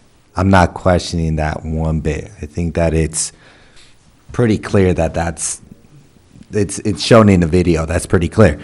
So my only concern is, will it stop people from wanting to add onto their house just to not put sprinklers on because it's onerous? I don't know the answer to that. That's why I was just asking you to see if it will actually keep people from moving here just to not put sprinklers in. I'm sure in some cases it may, but I don't think that's an overriding consideration. I try to put it into comparison, and it's like going from ceramic tile in the shower to some type of an ornate stone. That's the difference in the cost that we're talking about to put in fire sprinklers. Let me add something to that. Sure, absolutely. Sorry. We have had the sprinkler requirement since 1982, actually. Mm-hmm. In 2007, we modified it and made it a little more restrictive. And we have not seen that throughout the county. So it has not been a deterrent at all throughout the county. So it has been pretty effective. Well, that's good to hear. Thank you. Can I answer a question, if I may, Mayor? Before, I'm aware of, in the past year, 2 residential fires that caused the building department to go out and do an inspection. So 2 fires that caused significant damage that required building department inspection. One of them actually had to put in a whole new roof structure because of the fire. So there is fires here, and it does cause damage. Now, I'm just going based on what we have kind of seen come across the counter. So, but those aren't actual fire statistics. Madam Mayor, just another quick question before we go to the public. Mr. Stewart, in reading this, I was confused because it talks about Group R, Group U, and I was looking for reference to that. For instance, it says that any existing buildings, additions to buildings, shall require an automatic fire extinguishing system installed throughout unless it meets one of the following. And one of all occupancies except Group R Division 3. Where do I find Group R Division 3 in the materials? You're probably not going to find them in the materials that is in the other provisions within the fire code and the building code. Simply means single-family dwelling is a R3 or a duplex or a townhouse. Those are the R3 occupancy classifications. Okay. A U occupancy would be a single-family garage or some type of utility building.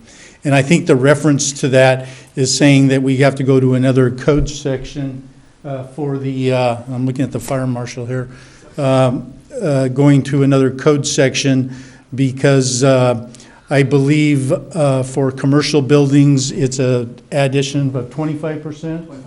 And then for single-family duplex, R3 occupancy, or a accessory garage, it's 50%.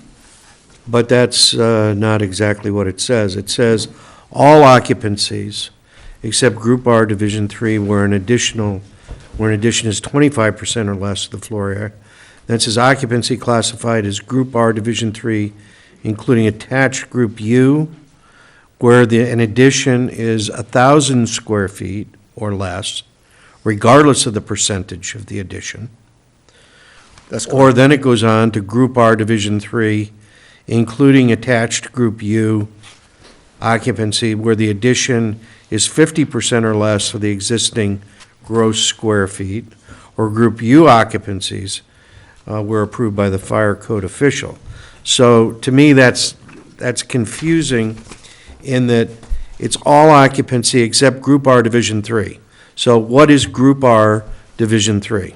Residential, 1 and 2 family dwelling. Okay, so this says all occupancy except residential, where an addition is 25% or more needs to be having sprinklers. Yes, all occupancy except Group R3. That means everything except 1 and 2 family dwelling. If you add 25% or more, will require sprinklers. Okay. And then occupancy classified as single-family dwelling or duplexes, That's correct. including attached Group U, which I presume is a Garage. carport, That's correct. where an addition is 1,000 square feet or more, That's correct. regardless of its percentage. That's correct. Because what we didn't want to do is, because when you talk about 1 and 2 family dwelling, if we only would have said addition of 50% or more will require sprinklers, imagine you have a house for 1,000 square feet, and you add 500 square feet to it, you would trigger sprinklers. We didn't want to do that. We didn't want people to be burdened with that. So what we did, we put that 1,000 square foot minimum there. So if you have let's say 1,000 square foot home, and you add 500 square foot to it, it meets, or 600 square feet, let's go a little more than 50%, it meets that 50%, but it's not 1,000 square feet, so that does not trigger sprinklers. But if you have a 3,000 square foot home, and you add 1,500 square feet or more, that would trigger sprinklers because it's more than 50%. So that 1,000 square feet is to benefit the applicants, is to benefit residents who have smaller homes that they want to make an addition, that the sprinklers doesn't get them into that category. Is to benefit basically all the applicants.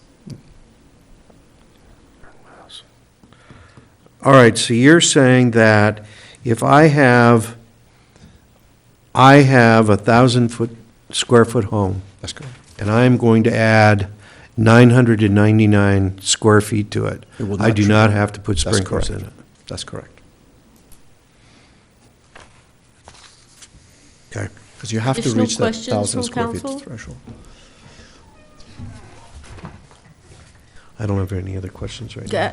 I'd like to comment before I see if there's anyone from the public who would like to speak. I appreciate all of the information that was provided for us. I did go through this with a fine-tooth comb, and as usual, learned a great deal. Thank you so much. And so I'm pretty comfortable with this because I had the information before me. So if we do that next time, I think it'll be a much easier. Absolutely, lesson learned. Thank you so much. We will do that next time. Thank you. Yeah, Madam Mayor. I would appreciate, yes, I also read it with a fine-tooth comb, but I did not see a table that told me what was Group R, what was Group A, Group B. I sort of had to figure it out by going back and forth. I would hope that when a applicant comes to the city and discusses what they want to do, that it would be very clear to them what their options are as far as fire sprinklers. So I would hope that our building department would be furnished with that, or so there would be no option of people not knowing what they have to do. And can we be assured that that will be the case? Absolutely. We have standards and we have other things that actually gets into more detail and explain also. Thank you. Absolutely. Okay. Additional questions, comments from council? I don't have any speaker cards on this item. Is there anyone in the audience that would like to comment? Mr. Wyrick? Yeah, a fascinating discussion. I just wanted to relate personal experience, which relates to a question maybe the fire official could clarify. My experience is two of the wild cards in fire sprinkler installation and ones that I've had to do with our family's company. One is the piping material, so I was very glad to hear that CPVC is now required. It doesn't have to be copper, because I've been in experiences where copper piping was required and it was exorbitant. And second, it's the tap fee. If a separate tap is required, if you're not allowed to come off the water tap that you already have servicing the building, a separate tap fee, have to do a flow test, have to do a separate tap, that gets into as much money as the actual installation in the building itself. And so I was curious just whether for residential and light commercial, generally we're talking about having to do separate water taps, or whether we can come off the existing water tap, because that's an enormous part of the expense. Just curious. I'll go ahead and answer that. Great question, thank you. On residential occupancies, they keep the cost down, because the whole thing from the start was life safety for residential. So what they did, the state and other agencies, they allowed the sprinklers to come off of a domestic water. So there's not a separate tap in for residential occupancies at all. You come off of the same water meter, same water that feeds the sprinklers, the domestic water will serve the sprinklers as well. And actually that's a very good thing, because it allows us to ensure that the sprinklers continue to operate. Now for commercial occupancies, it's a little bit different. They require a separate tap in, because water companies are very concerned with the quality of the water they provide, and they go to great lengths to put backflow prevention devices, so they want to make sure that the water from the sprinklers does not come back and contaminate their water. Residential occupancies, we use the CPVC plastic piping, or you can use copper piping as well if you choose to spend more money. But commercial occupancies are steel pipes, and steel pipes, they corrode more and they contaminate the water a little bit more, so the water companies are more protective. They want a separate tap. But for residential, absolutely, same. Thank you. Additional questions? Council? Anyone else from the public wish to speak? No? I'll bring it back to council. Madam Mayor, I appreciate all the information that you provided, Fire Marshal. I think just to agree with Madam Mayor, absolutely learned a great deal. I think as a protocol for using our commissions, I think it would be a great idea if we could send it back to our building code commission just for review, just like we would do with planning or Parks and Rec or arts or whatever commission we had, just to review this and see what their recommendation is. I would feel more comfortable doing it that way, just so that we have another set of eyes looking at it. And I don't know what my fellow council members think about that. Yeah, I'll go ahead and respond. I think we can deal with it right here tonight. You know, Madam Mayor, I tend to agree with Council Member Lara. Anytime we're looking at a building code and a requirement of our citizens that goes beyond that which is mandated by the state, I think we need to have a pretty damn good reason for it. And while I agree that sprinklers are great, and the presentation that was made tonight certainly shows the ability of a fire to be extinguished much quicker than it would be without the sprinklers. We have put a building code commission in place, a building code board in place, to evaluate certain aspects of the building code. And I would like to see I really respect the talent of the people that are on that board, and I would like to see what they have to say about it as well before we act. I'd like to clarify. You're suggesting sending it back to the Building Appeals Board or the Planning Commission? Well, either one would be fine with me. I would prefer it to go to the Building Appeals Board. Is that within their, Yeah, I think it their is. purview? Building code matters are reviewed by them, and planning and zoning matters are reviewed by the Planning Commission. So this would fall more into the Building Appeals Board.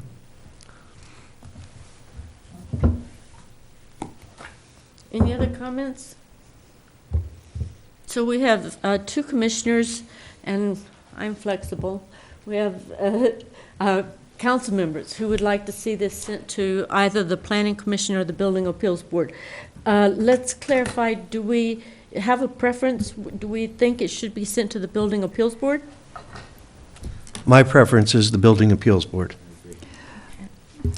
I agree with you in concept. The problem is that the Ventura County Fire Service is a county-wide. They serve a lot of cities and a lot of areas. And what if there's, I'm not sure if the relationship between the Department of Fire Prevention and the actual fire services is the same or not. I mean, what happens if there's a fire, do they say, or the inspection? Is it differ? You know, I'm concerned that the continuity of service and rules should be consistent. And what if we differ? Perhaps you can answer that. Thank you. Great point. Yes, all the cities all the cities have ratified the Appendix L, so the continuity will not be in place. And plus, during the time that we are going through the review of this Appendix L, any application coming through will not. That is going to fall in between. They're not going to get sprinklers. So you're going to have issues with that as well. You mean of new homes? I thought it went back to state law. The state doesn't cover all the new ones. Residential, yes, but commercial, they do not. And any additions, they would not. So you will have areas that are not going to be protected, perhaps, if applications are through those areas. Like I said, I mean, this has been in effect since 1982, and in 2007 we did a modification to it. But I was hoping that I answer all the questions tonight and actually provide you as much information as possible. So, but it's really up to your council how you decide. I have a question. How often is the codes updated? How often do they come to us for? 3 years. Every on a 3 year 3 years? cycle. That's correct. Any other questions, comments from council? What's the council's pleasure? I guess since I started, I made a recommendation. I mean, with all due respect, Fire Marshal, I do appreciate, and I think you're an expert at this, and I don't think that I think that fire sprinklers do prevent fires, but thinking about how many commercial buildings are really being built here in Ojai, and if that has really an effect on this, I just feel we're more comfortable, and I've done this before with the Land Conservancy Agency, to send it back to a commission. I think it's just appropriate to just get the recommendation. And I mean, I'm not faulting your expertise at all. It's just, I think it's better to do more outreach and benefit from our commission. So that's it. Would you like to make a motion? Yes, I would like to make a motion to send this back to the Buildings Appeals Board for their recommendation. Second. Let's have a roll call, please. Blatz? Yes. Clapp? Yes. Laura? Yes. Smith? No.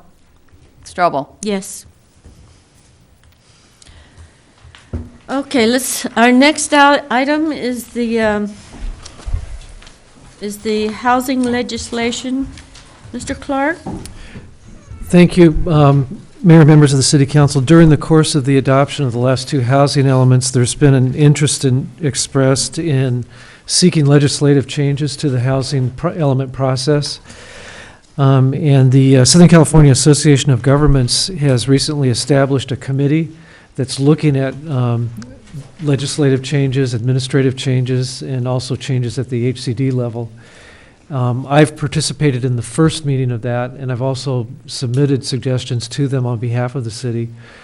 But I felt it was important to get city council concurrence with the positions that we want to seek in terms of these changes. And so in this report, we've outlined 7 potential changes which we think would be beneficial not only to the city of Ojai, but other small cities and maybe other large cities. And if you want, I could go through those in detail, but the committee process will consist of about 6 meetings, and HCD participates in those meetings as well, so I think it's our best shot at trying to get some changes, although change is very difficult in this area. Mr. Clark, I think the 7 points are pretty clear, but if there's any council member who would like Mr. Clark to go through these points individually? No? We're good? I'm good. Any questions, comments for staff? I think it's a good idea. Yeah, I think it's great that there's actually a glimmer of hope that maybe we can do some modifications to this law. But one of the things that I think is really important that hasn't been addressed here, and it is kind of unique to our community. We talk about the resource of water and how water is finite for us because we don't have access to the California Water Project.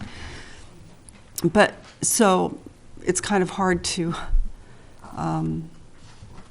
swallow that, but also understanding that we are not the only ones that don't have access to the California Water Project, but also our farmers in the East End don't as well. And one of the things in housing element law that is really disturbing to me is if we're put into a position where water has to start to be rationed, the farmers get the water taken away from them first, and it's given to residences. So if the city continues to be forced through rezoning to provide the opportunity for development, because I understand we don't have to build it, but once it is zoned for that, it can happen, that by the overburdening by additional dwellings on our water could create a shortage. Person that suffers is our eastern farmers, which we just heard about how much we care about them and how important they are to us. So one of the things that I think would be nice to address, even though I think we're pretty unique in this position, but there may be other communities that have a similar problem, is maybe adding as well or bringing up in whatever way under number 2, resource limitations, maybe bringing the discussion or add to the discussion that, hang on a second here. Right, that in addition, a community may only draw on its own water resources to support its RENA numbers. It may not use water from a neighboring community, especially when such water usage may impact the neighboring community's economic livelihood. And it's kind of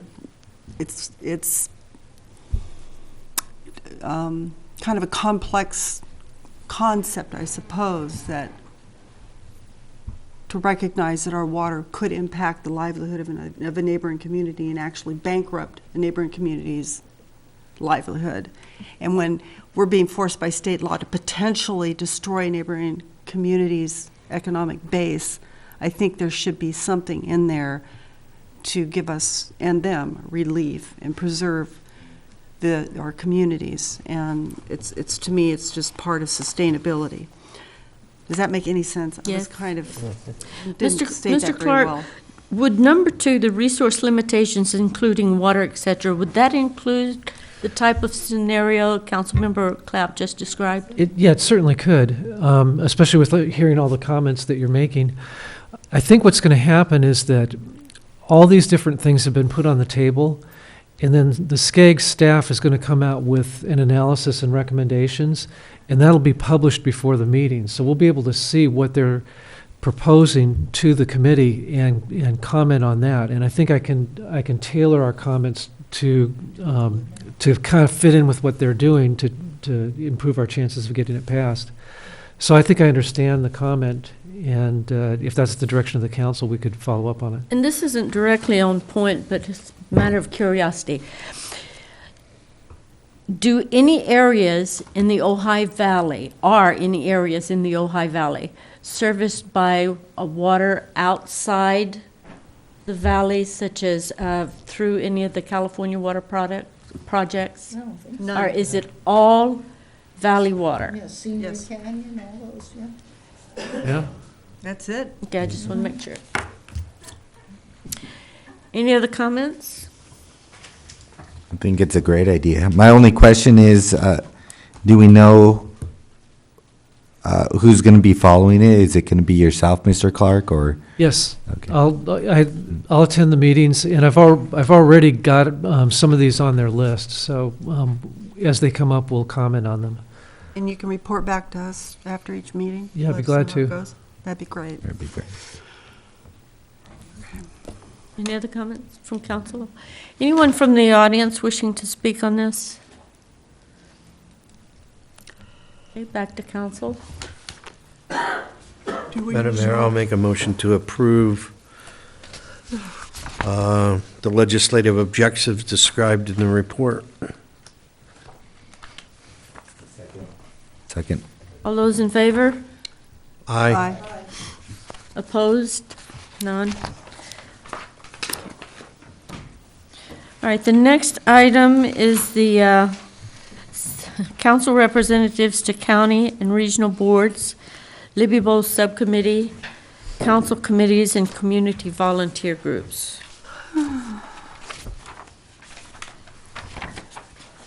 Mayor Strobel, council members. After the reorganization in January, it's always proper to look at the regional county organization, the Libby Bowl Subcommittee, council committees, and community volunteer groups, and decide who would like to sit as the liaisons on these. As I noted in the report, Gold Coast Transit, Councilmember Blatz announced that he had already been elected as vice chair, so therefore I assigned the position to him. And then the Local Agency Formation Commission, LAFCO, is council member, or Mayor Pro Tem Smith, because they're elected for a 4-year term, and her term ends in 2016. And then the Libby Bowl Subcommittee, which was the mayor and Councilmember Smith. They've met, and so I didn't know if staff wanted advice if that subcommittee needs to continue. So therefore, I'm looking for changes or no changes. Well, I would like to ask first if the council feels there's a continuing need for representation on the Libby Bowl Subcommittee, or should we eliminate that? I think it was really more of an ad hoc committee intended to work on the agreement, and they'll actually make a report to the full council every year. So we can take that one off our list. I know it's here somewhere. I think we can. It was ad hoc. It was useful. It was very productive. I have no problem serving on it again. I don't know if Councilman Blatz has a problem with it, but it is very much ad hoc. I would agree. I think you can take it off. Okay. And how about the Stop the Trucks? That also I have served on for years. I don't think we have had a meeting in more than a year. Again, I'd be happy to serve on it as long as I'm on the council, but we have not met in at least a year or a year and a half. Okay, does council think we should keep that on our list of appointments? No, I don't think so. So we can take off Stop the Trucks?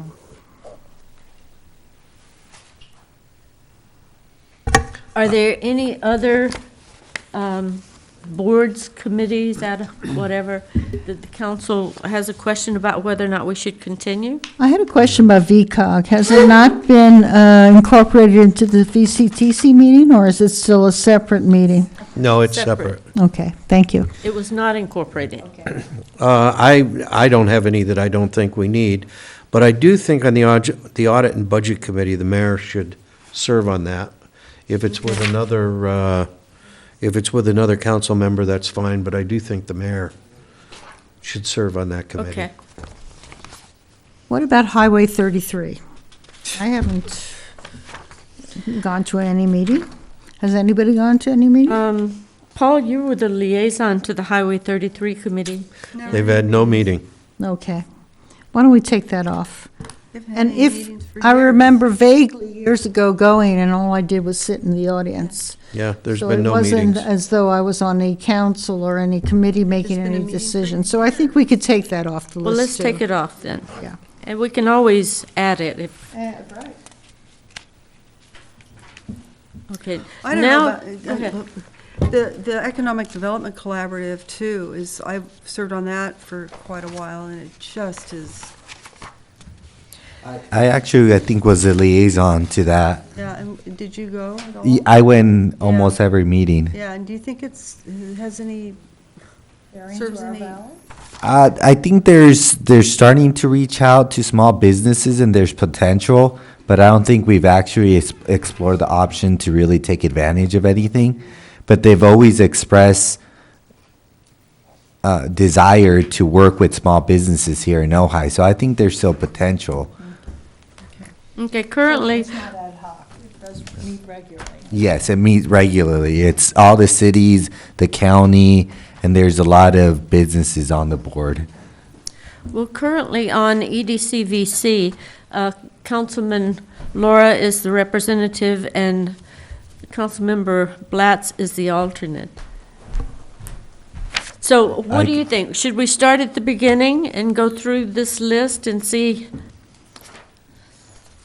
what we think? Let's do that.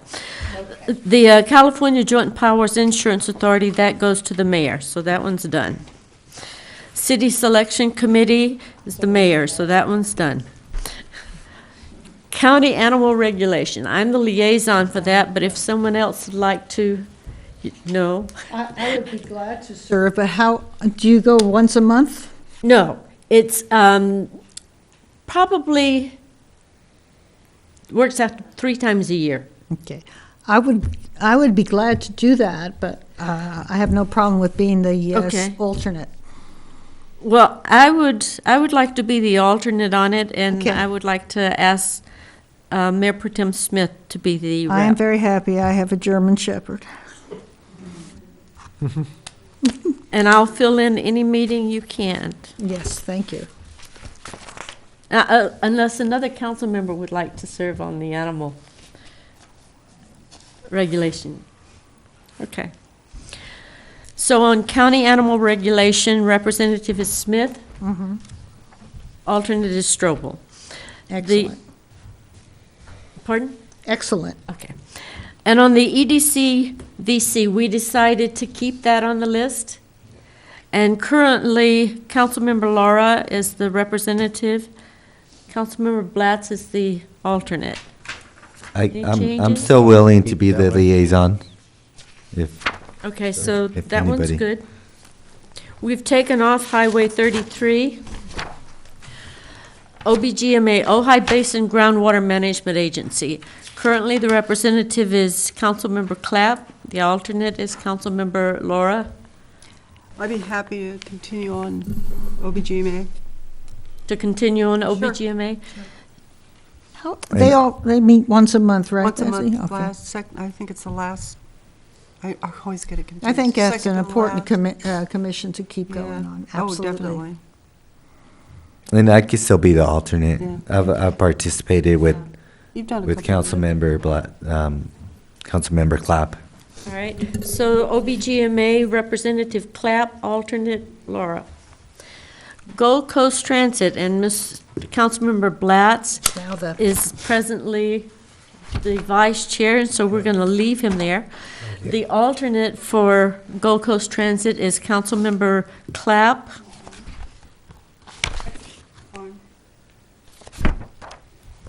That's fine. Is that good? Fine. Okay. VCOG, Ventura Council of Governments. currently Councilmember Blatz is the rep and I'm the alternate. Is that one of the boards that we decided the mayor should be the representative and the mayor pro tem the alternate? Or I don't remember, but I think it would be a good idea. It's not necessarily that way, but many of the mayors do represent their cities on VCOG. And it is it was kind of a commission or committee that didn't really have a lot of direction. And for the last year, we've been really toying with, what is the purpose of VCOG? Because it seemed as though we were getting together and nothing was ever being accomplished. And now we have zeroed in, and during my comments, I'll explain where VCOG is headed. They're going to be meeting 4 times a year with very specific agenda items that potentially have a impact on all the cities in the county, and sometimes within the unincorporated area, because they're part of it, but not necessarily, because the unincorporated areas don't have a lot of commercial type development. This past meeting, it was interesting. The topic of discussion, which included representatives of the Simi Valley Police Department and other officials. The first one was the proliferation and the position that VCOG was going to take on massage parlors in certain parts of the county. And the other was medical marijuana facilities, which is somewhat apropos for us. And we had a meeting that lasted about 3.5 hours, full of presentations. It was very enlightening, very interesting. And that's the first meeting that I've attended in a 1.5 years that actually I felt anything was really accomplished, and the other members felt the same. And now we have our meeting already established for April, and then we have another one in July, and then there'll be another one at the end of the year. And all of those meetings, at least the first 2 of the year, we've decided on what those topics are going to be. And there's some very interesting topics for us to discuss. Interesting enough, one of the topics that did not score real high on the list, but the styrofoam containers and the plastic bag definitely made an area that VCOG is concerned about. But for instance, one of the ones that's very interesting, and it's going to be part of an upcoming meeting, is many parts of the county are having difficulty, and they want bans on the anticoagulant rodenticides, which are killing coyotes and wolves and bobcats and things like that. And they've coupled them with safe animal passage wildlife corridor crossings.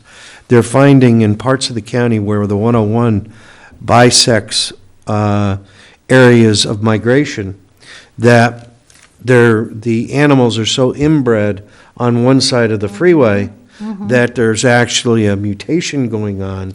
No, it's And terrible. because they're all inbred, because they can't get across to the other side.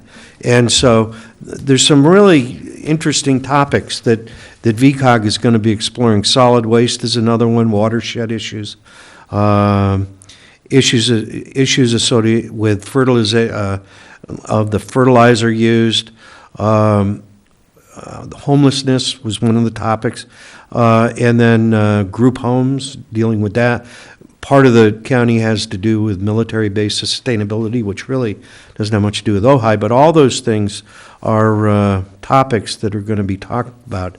VCOG, and what we're doing is selecting 2 topics for each meeting, and then asking for input from each of the cities with questions and viewpoint of the city. So I think that's an organization that finally is getting a little traction. And if any of the meetings are like the one that we just had, it would be a very interesting meeting to attend. So with that being, Would you like to remain on as representative? well, I would be glad to, but by the same token, if the mayor thinks that that's No, something. I'd be happy as alternate. Okay, well, then I'd be glad to continue on that. Thank you. Okay, so Ventura County Council of Government, the representative is Councilmember Blatz, the alternate is Strobel. VCTC, currently our representative is Councilmember Clapp. Any discussion? Do you wish to continue?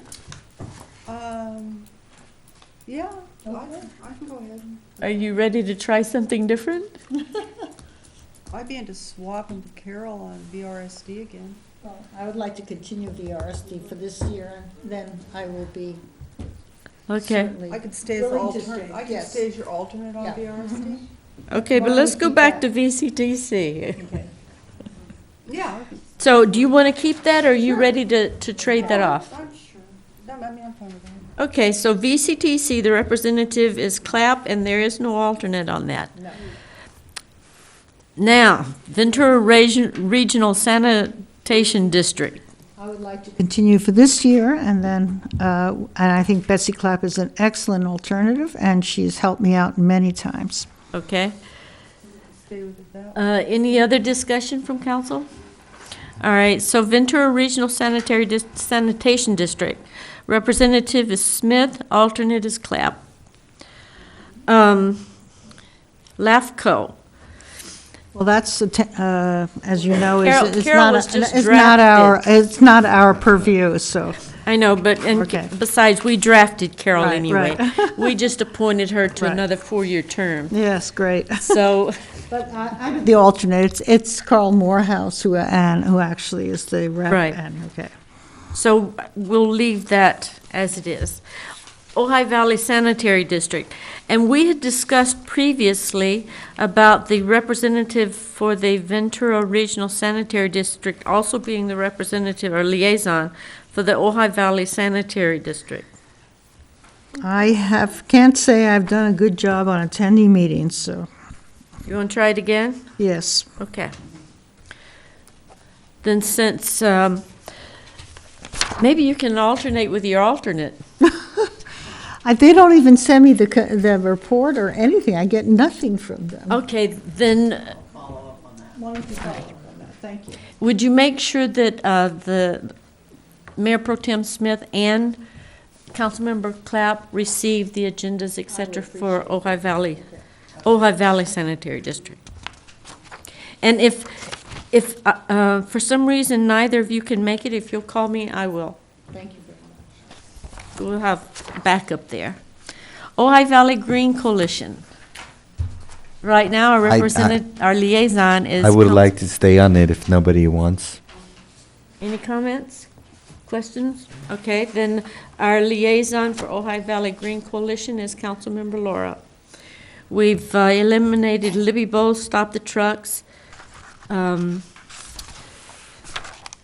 Councilmember Blatz recommended that the mayor be on that. That's fine with me. The other members are, Councilmember Laura is on it presently. Do you want to remain, or you want to? I mean, I could remain. I've learned quite a bit, and I feel like I could still learn so much more if Okay, anybody else. does that work for the rest of the council? I might just add that there is another member on that. We have a public member at large on that committee now. Leonard Flake. Which one's that? Budget. Budget. Oh, that's right. Is he showing up in meetings? Haven't any meetings Okay, yet. so the audit budget committee will be Strobel, Laura, Raines, city treasurer, city manager Clark, finance director Mears, and Lenny Clave. The last one is the Southern Cal, I couldn't get anything but SCAG in my head. It's like I just stuck there. Southern California Association of Government. Presently, that's for delegates and alternates for the meetings. So is that something we want to address tonight? I don't think we need to, Madam Mayor. Okay. Madam Clerk, do you have all of those changes? Yes, I do. Do you need a motion? No. And I have a question, and I really hate to bring this up. Regarding, so listen closely. Okay. Regarding Form 806. which, and this form we fill out, this is a public document that gives the amount a council member receives when serving on various commissions. This is my question. All of the regional boards and et cetera, everything I serve on, I waive the fee. That's only for myself. So how do we handle that on Form 806?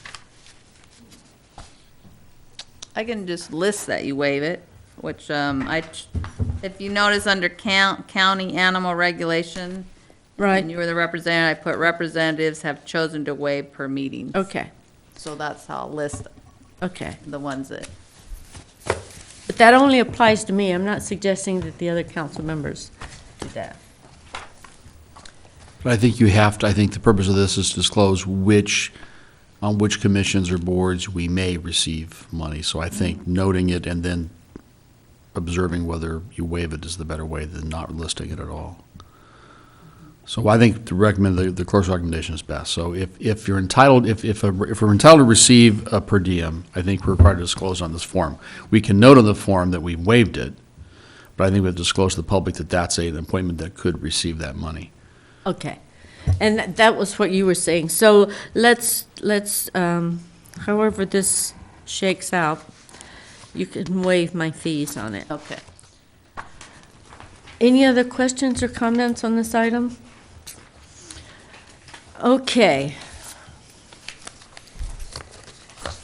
Moving to item number 7, procedure for appointment of commissioners. Mr. Clark? Thank you, Mayor and members of the City Council. At our last meeting, which was over a month ago, you held up the Planning Commission appointments and asked that we schedule an item to discuss the process for making appointments to commissions. And there were a number of issues that you listed. Those were, should the interviews be held in open or closed session? And we note that under the government code, they do have to be in open session. Should the entire council be included in the interview process? Should membership include non-residents? Should the commission size be reduced to 5 members? Should there be standards for attendance? And should the commission chair or entire commission be involved in the selection process? And we really focused our staff look at this on the appointment process. And we're suggesting there's a couple different ways that we found other cities do this, three ways. One is a nominating committee, which is basically what we had been doing before. The next is a full council interview where the whole council interviews. And then the third is individual council member nominations. So, for example, with the Planning Commission, if you have a 5-member commission, each council member would nominate one representative, which would pretty much follow their term of office. We're recommending that you consider on a trial basis the full council interview method for the Planning Commission appointments that are before you.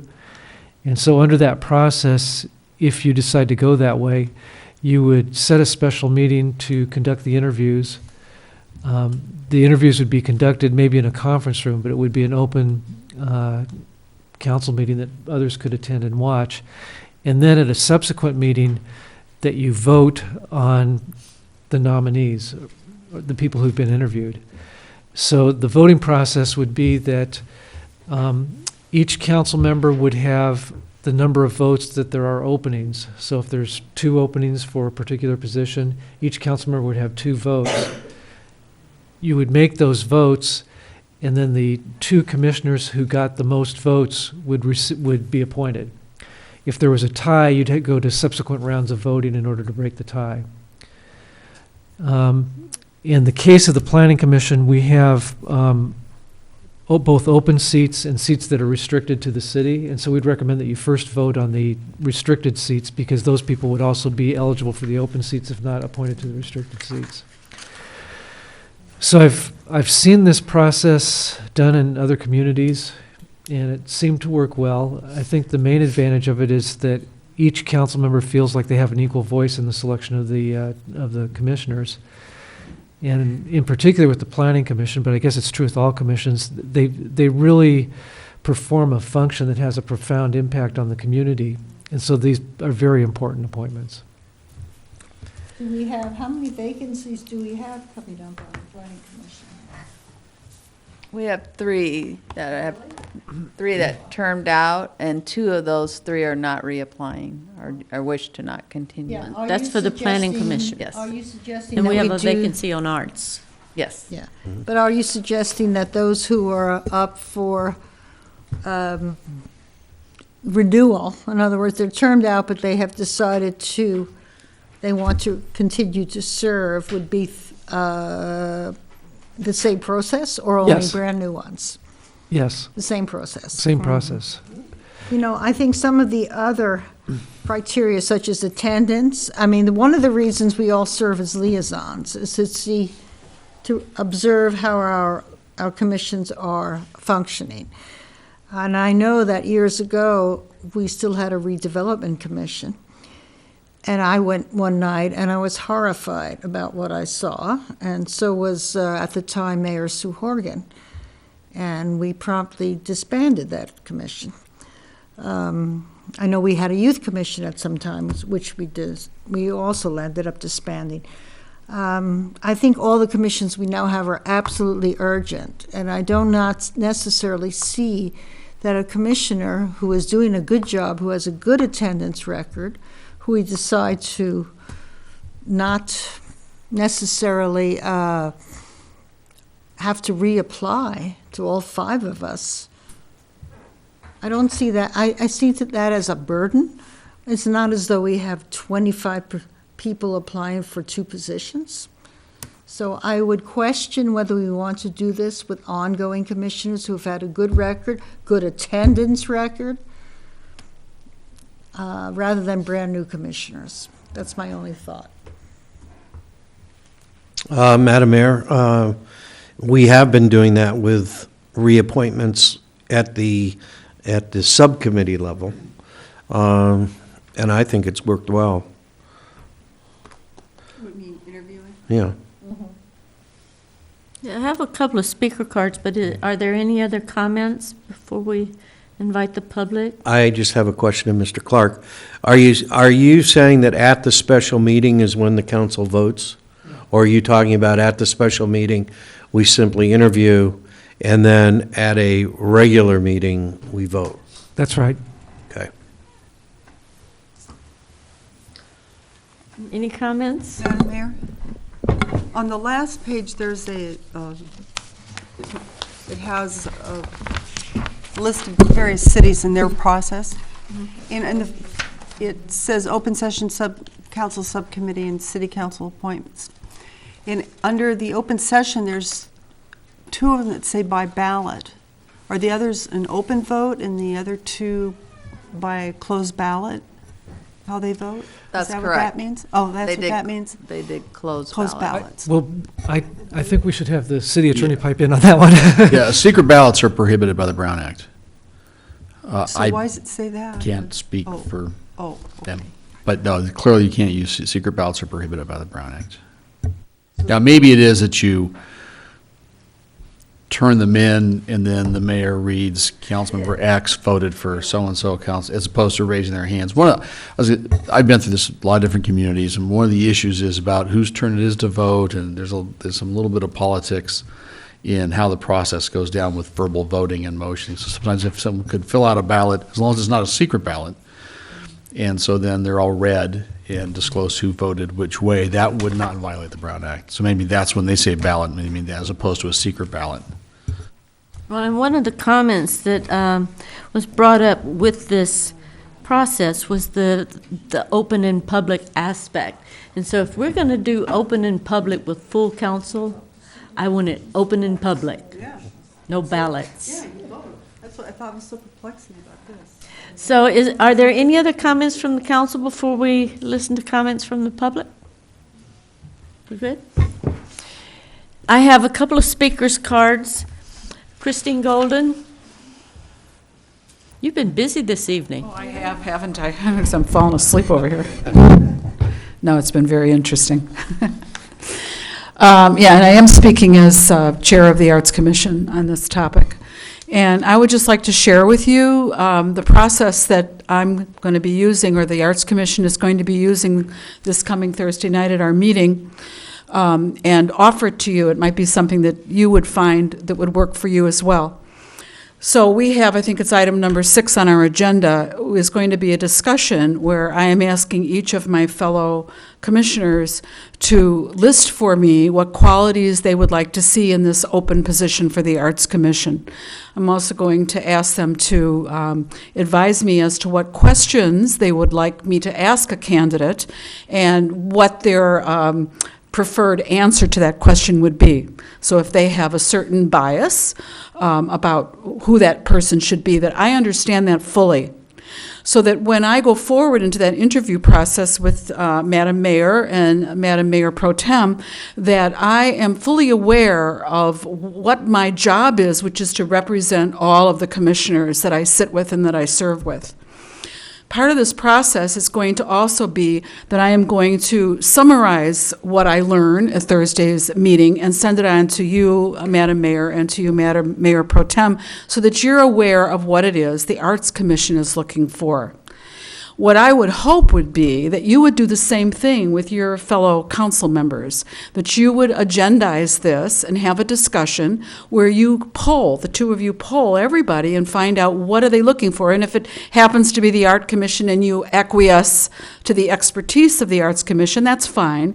But on another commission, if you did that, perhaps you would have much more to say about what it is you're looking for. And of course, I'm thinking of the Planning Commission in this case, because it's just a whole different thing, that Planning Commission. It's a whole different makeup. So I just offer that to you. This is the process that we're going to use, and I think as a result of that, there will be full input from everybody, but the interview process can stay the same for that person who's thinking that they might want to volunteer for this job. They're not going to be sitting in front of, how many? There's 7 + 5, 12 people, which I think could end up to be a little nutty. So I offer that to you. I also want to mention that we do have requirements for attendance. I'm pretty darn sure that you cannot miss more than 3 minutes, or you're automatically supposed to be no longer serving. At least that's true for the Arts Commission. So you might want to check that out and see if that's the case for your other commissions as well. Are they consecutive, 3 consecutive meetings? Is it 3 consecutive? That are not or 3 excused absences. Is it consecutive? Okay. And we've had that situation happen to us, as a matter of fact, where we've had a person miss more than 3 in a row and then had to deal with that. The other thing is really a question from me. I'm reading number 2 here under item number 7, where it says what you want to try on a trial basis. Each council member getting 1 vote per opening for the current Planning Commission vacancies. I'm not sure that I understand what that is saying. From the meeting I attended, the council meeting last time, it sounded as though an idea was being put out for what, to me, would have been a political appointee, where each of you would appoint someone, and they would be on the commission for as long as your term, which kind of horrified me, quite frankly. So I'm just curious, is that a change, number 2, or is that just another way of describing this political appointee process? So we're considering changing the process. So that's a recommendation to change it on a trial basis for the Planning Commission appointments. But what does that mean, 1 vote per opening for the current? Does that mean So- that each so of if you there's- appoint somebody? No. No, If okay. there's, thank if there are 2 openings on the Planning Commission that are being voted on, each council member would get 2 votes, get to vote for 2 candidates. And then the 2 candidates who end up with the most number of votes would be the ones appointed. Okay, so this is not the idea that each council person would have someone that was there, okay. Yay! Glad to hear that. Okay, if you have any questions, I'm happy to answer them, but that I just wanted to share that. Thank you. Madam Mayor, one of the things that I think is really important is to have the chair of the commission participate in the interviewing process. How does the chair, under our new proposal, participate? Would they participate in that special meeting? Yeah, if that's not what I proposed, but if the council prefers to have the chair included, you could include the chair in the interviews. But they would not be included in the voting. Okay, we have a second speaker, Bill Warwick. Should I call you William? Bill is much preferred. I'm trying to, I may be swimming against the center of gravity on opinion here, but I keep coming up with a concern about not having a nominating committee. In other words, more than 2 people, Brown Act, has to be public, has to be, and I wonder if that really is the direction to go. There's a reason that nominating committees are so common, because some issues come up that are kind of sensitive, and I may be completely wrong, and I don't have a real strong opinion one way or another on this, but I would hope that we wouldn't be inhibiting the kind of give and take that you have when it's not a public meeting, that you can have with a nominating committee, whether it's the mayor and the mayor pro tem or another elected nominating committee, to go through a give and take discussion with prospective commissioners. That would be completely going away under what's being proposed. In other words, everything would be public all the time, completely from the get-go. And I have a concern, and I wonder if there would be kind of a give and take of information that would be inhibited if that one step is completely eliminated in terms of being able to have a discussion without it being public. So just wanted to offer that thought. Thank you. And I have a question, first of all. Let's cover whether or not this council wishes to reduce the size of the planning commission. That is one of the comments that was mentioned, and I think that I'd want to hear comments on that first. So we know whether or not we're dealing with a 5-member or a 7-member board.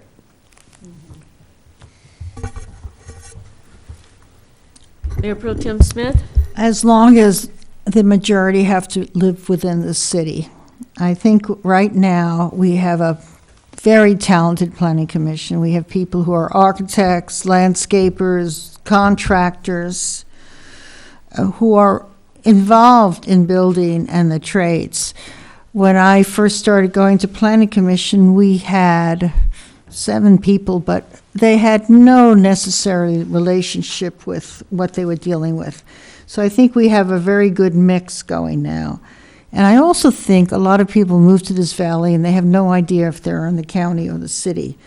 But if we can continue a mix like we do with majority in the city, but really focus on people who are in building and contracting and whatever, and have a love of the city, it behooves our city to do that. Because believe me, when I first moved here and I had my first house in Miners Oaks, I had no idea I was in the city or the county. I quickly found out, but I didn't know. So I think having the 7, as long as the majority is the city, and we focus on people who have skills that are pertinent to what we need, rather than whatever. I think that's the key. So I have no problem with keeping the 7. Councilmember Blatz? Yes, Madam Mayor. I was on the Planning Commission for several years, and one of the things I personally think that we could do with 5 members. My concern is, though, that this is a volunteer commission. It meets twice a month. The meetings are long. The decisions they make are really important. And if you only have 5 and one is gone, 5 with one person being absent is 20%. One person absent with 7 is substantially a smaller percentage. And I have, at times when I've been the liaison to the Planning Commission, I know that there's been several meetings where there's been 2 commissioners that have been absent. And if that were the case with only 5, now you're down by 40%. you still have a quorum, but you have very important decisions being made by only 3 members, which currently there would be no quorum with only 3 members. So that's my only concern. If we felt that we could have the vast majority of the time a full commission at the meetings, I think it would probably be as effective with 5 members as it is with 7. My only concern is we're asking these people to serve on a commission that's very time-consuming, and lives get in the way of the commission from time to time. Councilmember Clapp? 5 or 7 members? That's a real tough one because there are arguments on both sides that are really valid. One is the problem of being volunteer and the time that's involved in being a member of the commission. We meets twice a month, as we do. We meet twice a month, and we have to show up, and we all have to live within the city. So the question is, are there enough people out there in the city right now that are that want to serve, that can commit themselves to that kind of time commitment? I don't know the answer to that. Right now, I think it's 4. You can have 4 in city, 3 outside of city. One of the major complaints that I hear is that people feel they want people that are making decisions about our community and that are going to affect people in the community, in the city limits, that they should be having to live with the decisions they make, and that if they're not serving within the city limits, they're not having to live within the decisions they make. And there's some question about whether the people are not comfortable with that.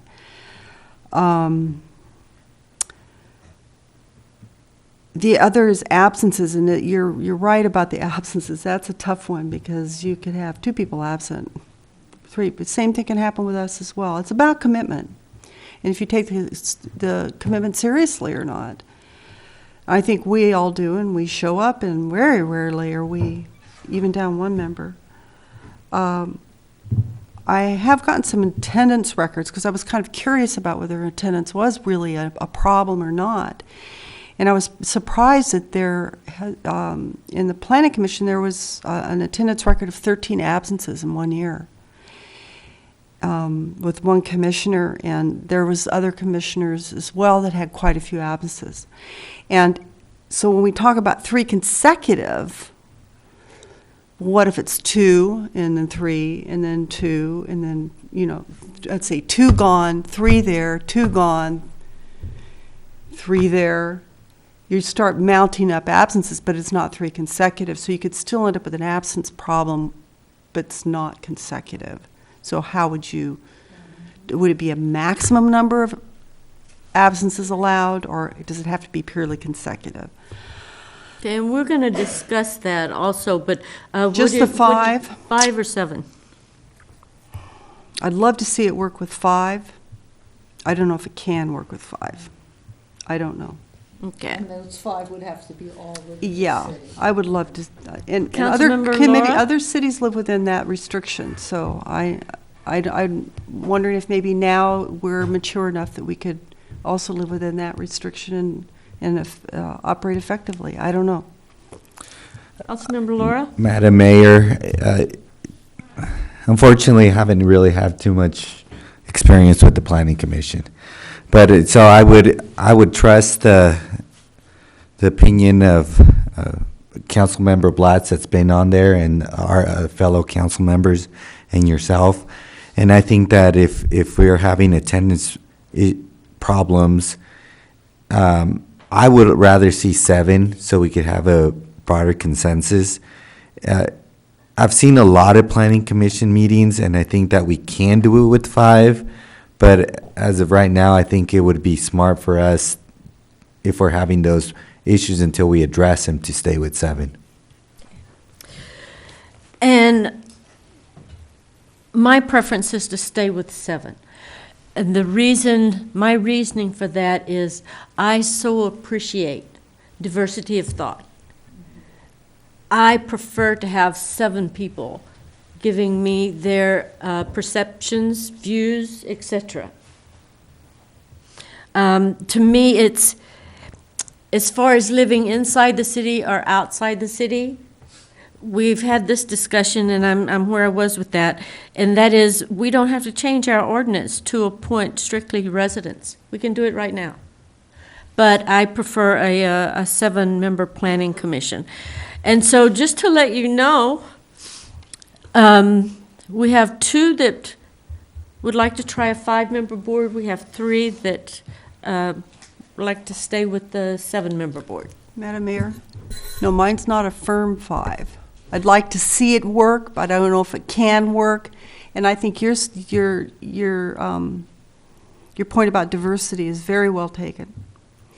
And if there is question within the community about in residence or outside of the city limits, if we want to stay with the 7, maybe we could make it a maximum of 2 outside of the city limits instead of allowing 3 outside of the city limits. That way we say there's 5 that have to be in the city and 2 outside. That way it might ease some of the concern that people have that people from outside of this, and we've battled this one all the time, that live outside of the city limits aren't comfortable with. I don't have the answer to this. This is a tough one, but Right. Well, I kind of like the way we're doing this, so I get to continue. Yeah. It's one of the perks. Okay, so let's talk about, should the membership include non-residents? We have a majority agreement that we're going to stay with the 7-member commission. So now let's talk about the number of non-residents we are comfortable with. And we don't have to start in the same order, but. I do not think that we want to go to an absolute hard rule that all the members of the Planning Commission have to be residents of the city. We can do that by our appointments if that's what we so choose. But I think that there are exceptional people that are on the Planning Commission right now that don't live within the city limits. And the city is better off because they've been on the Planning Commission. So I would say, leave it the way that it is. We always can appoint all from the city, but I don't think we should have to make that a firm rule. Madam Mayor, I also think I agree with Councilmember Blatz on that, but I would be in favor of always having a majority in all the commissions being from Ojai, residents of Ojai. All right, The just major- for clarification, our ordinance Yeah, does require yeah. the majority. So that would, on our 7 commission boards, 4 must be residents, 3 may be resident or non-resident. So, I concur. I lost my train of thought. Go on to the next, we're all done. Okay, well, we're talking about the non-residents. Councilmember Blatz has responded. Councilmember Laura, basically keep it the same as it is ordinance-wise. What about, I concur. Okay. A majority in the city. 4 to 3 is okay. The more who live in the city, that's fine. and I agree. So we have 4 that, but I want to listen to number 5. I think we should go with 5-2, but if people want to do 4-3, that's fine. No, they have to be at I'd least say 4. 5 in the city, 2 out is what I would change it to, but it's 4, and I'm the odd man out, and I'm not going to not sleep tonight. Well, we can keep that in mind, a minimum balance of 5 residents and 2 non-residents. What I'm saying is, to accomplish that, we don't have to go in and change our ordinance. Yeah, I understand that. It leaves Yeah. us that flexibility. I'm more concerned about absences and Yes. qualifications. We're going to get there. We'll get there. As a matter of fact, let's talk about it now. Should there be standards for attendance? Yes. And I'd like to add something to that. What is our concept of good attendance? Is it consecutive meetings? Is it X number of meetings within a year? Both. Yeah. I think it's somewhat, we want to be humane. I mean, if somebody has a circumstance where they're in the hospital for 3 months, but they've been wonderful and they're going to come back, I mean, I don't want to penalize them. We can do a leave of absence. Well, we can do that, but I think attendance and commitment have to do a lot with each other and circumstances. I want the flexibility. If we have a terrific member who is an architect and their family, whatever happens, and they've missed 3 meetings in a row, I don't want to be in a position where we have to say, you're gone. Okay, maybe we can think about, we already have the 3 consecutive meetings. We already have that somewhere. Maybe we should add to X number of meetings per year. 3 consecutive and/or a maximum of. Yeah, I would like to do that. I remember there was on this one committee, I mean, there was, when myself and Mayor Sue Horgan sat down at the time, we looked at attendance, and it was quite vivid that some members had like only a 50% attendance. So I think that's not acceptable. Or especially not, not for any particular reason, like illness or whatever. Or do we want to eliminate the consecutive part and go with the yearly number? I would prefer that. Madam Mayor, Mr. Fletcher, the government code specifies elected officials. Does it also refer to appointed officials? I was actually just trying to check the code to see. No, I couldn't find if it did. It does pertain to elected officials. Right, you're free to set your requirements. I'll tell you, normally in the situation, it's very important to keep in mind that these rules always apply to unexcused absences. Right. And so obviously you can grant an excused absence that doesn't count. Another point is, you generally don't want an ordinance that deems a seat vacant. I mean, that's been a fear that someone, that there are good grounds that someone can be, shouldn't stay on. And at least what it normally does is brings the matter to the council, because the commissioner has missed whatever the required meetings, and therefore says they may be removed. So it gets placed on the council agenda to decide. And then remind you that everyone serves at your pleasure, and you can set your own standards, and you can choose to remove somebody if just the totality of their performance is not acceptable. Now, I'd like to comment on the unexcused versus excused. From my point of view, there's no difference. I don't want half of the meetings excused absence.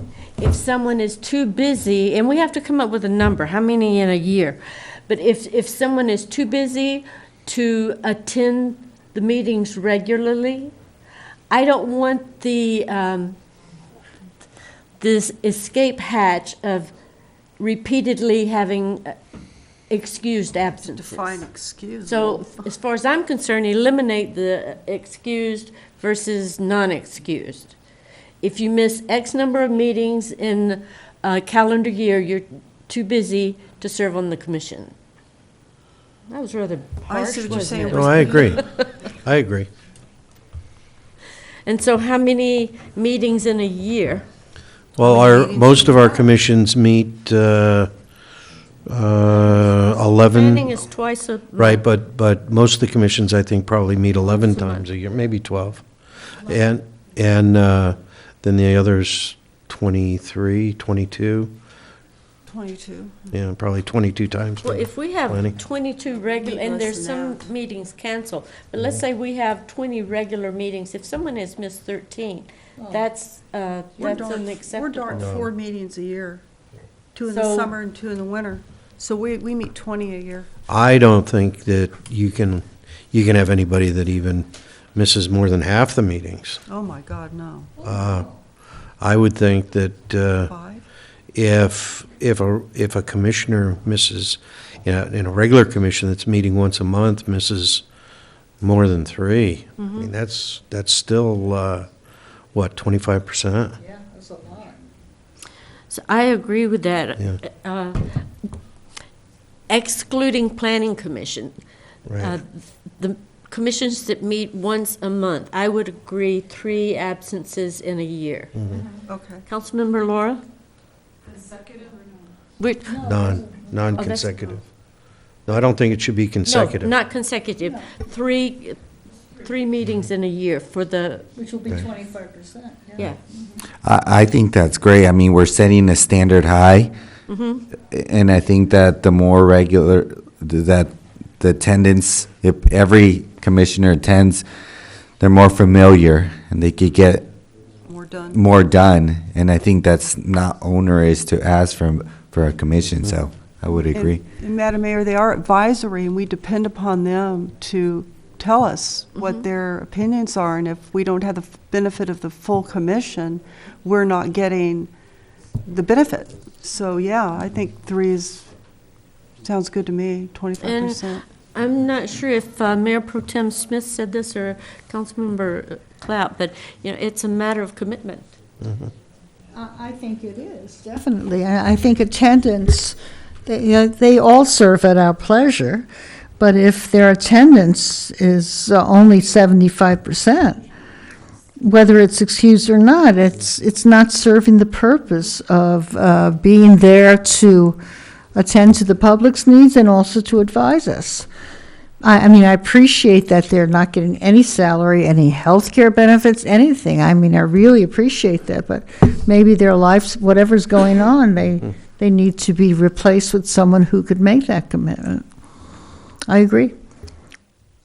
And considering the planning commission, which meets basically twice a month, 6 absences.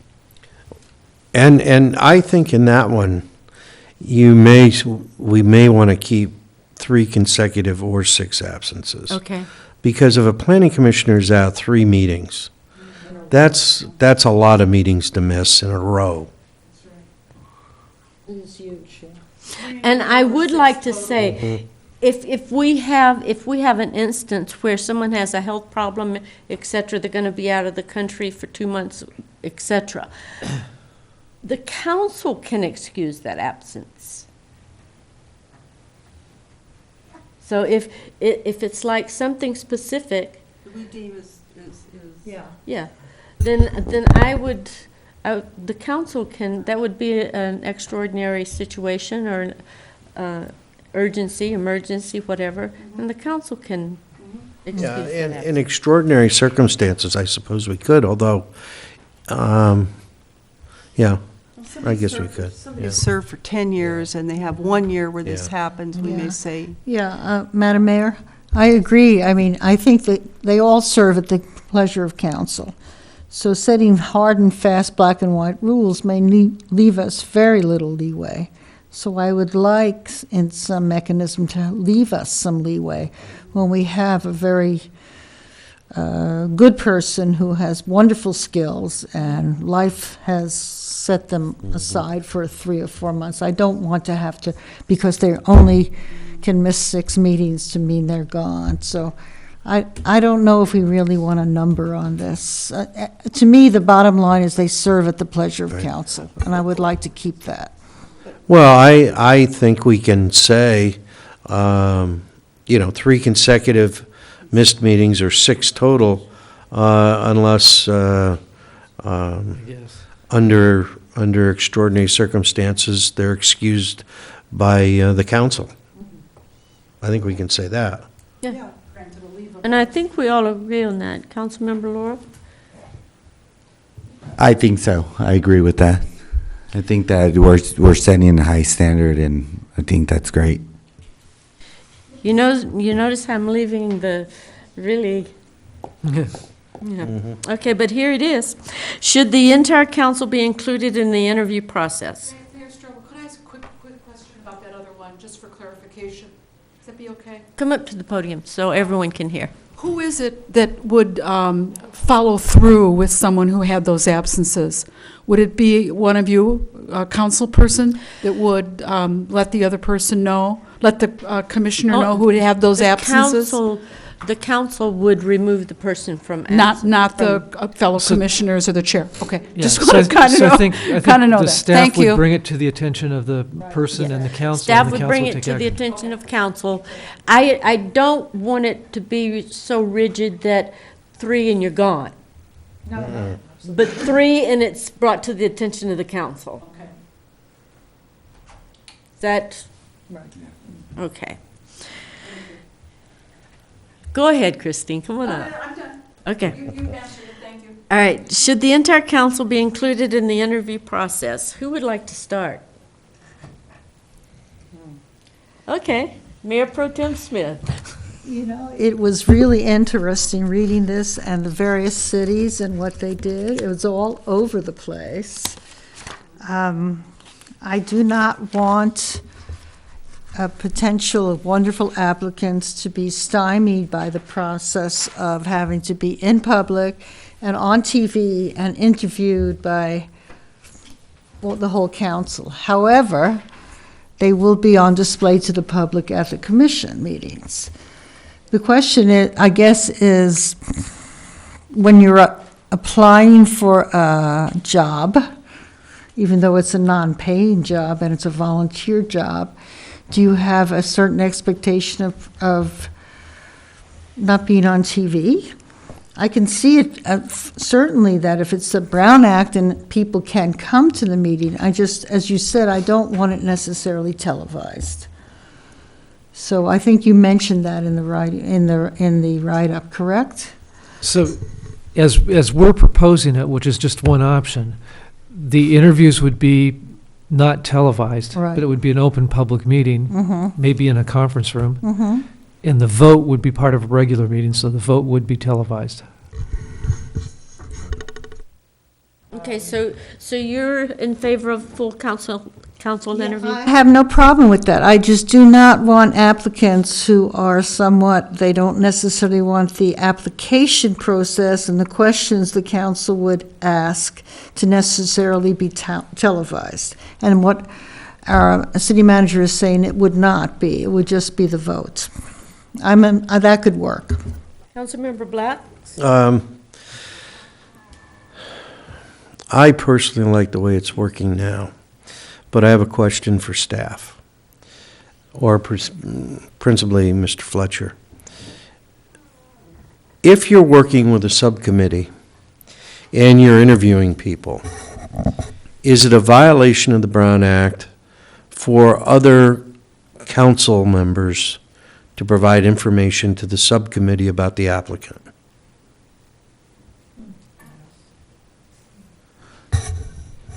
Not necessarily. How's that? I think the idea, I thought you were going to ask the other question is, can the other council members choose to individually interview that person? I say clearly yes. I think there's a real Brown Act danger of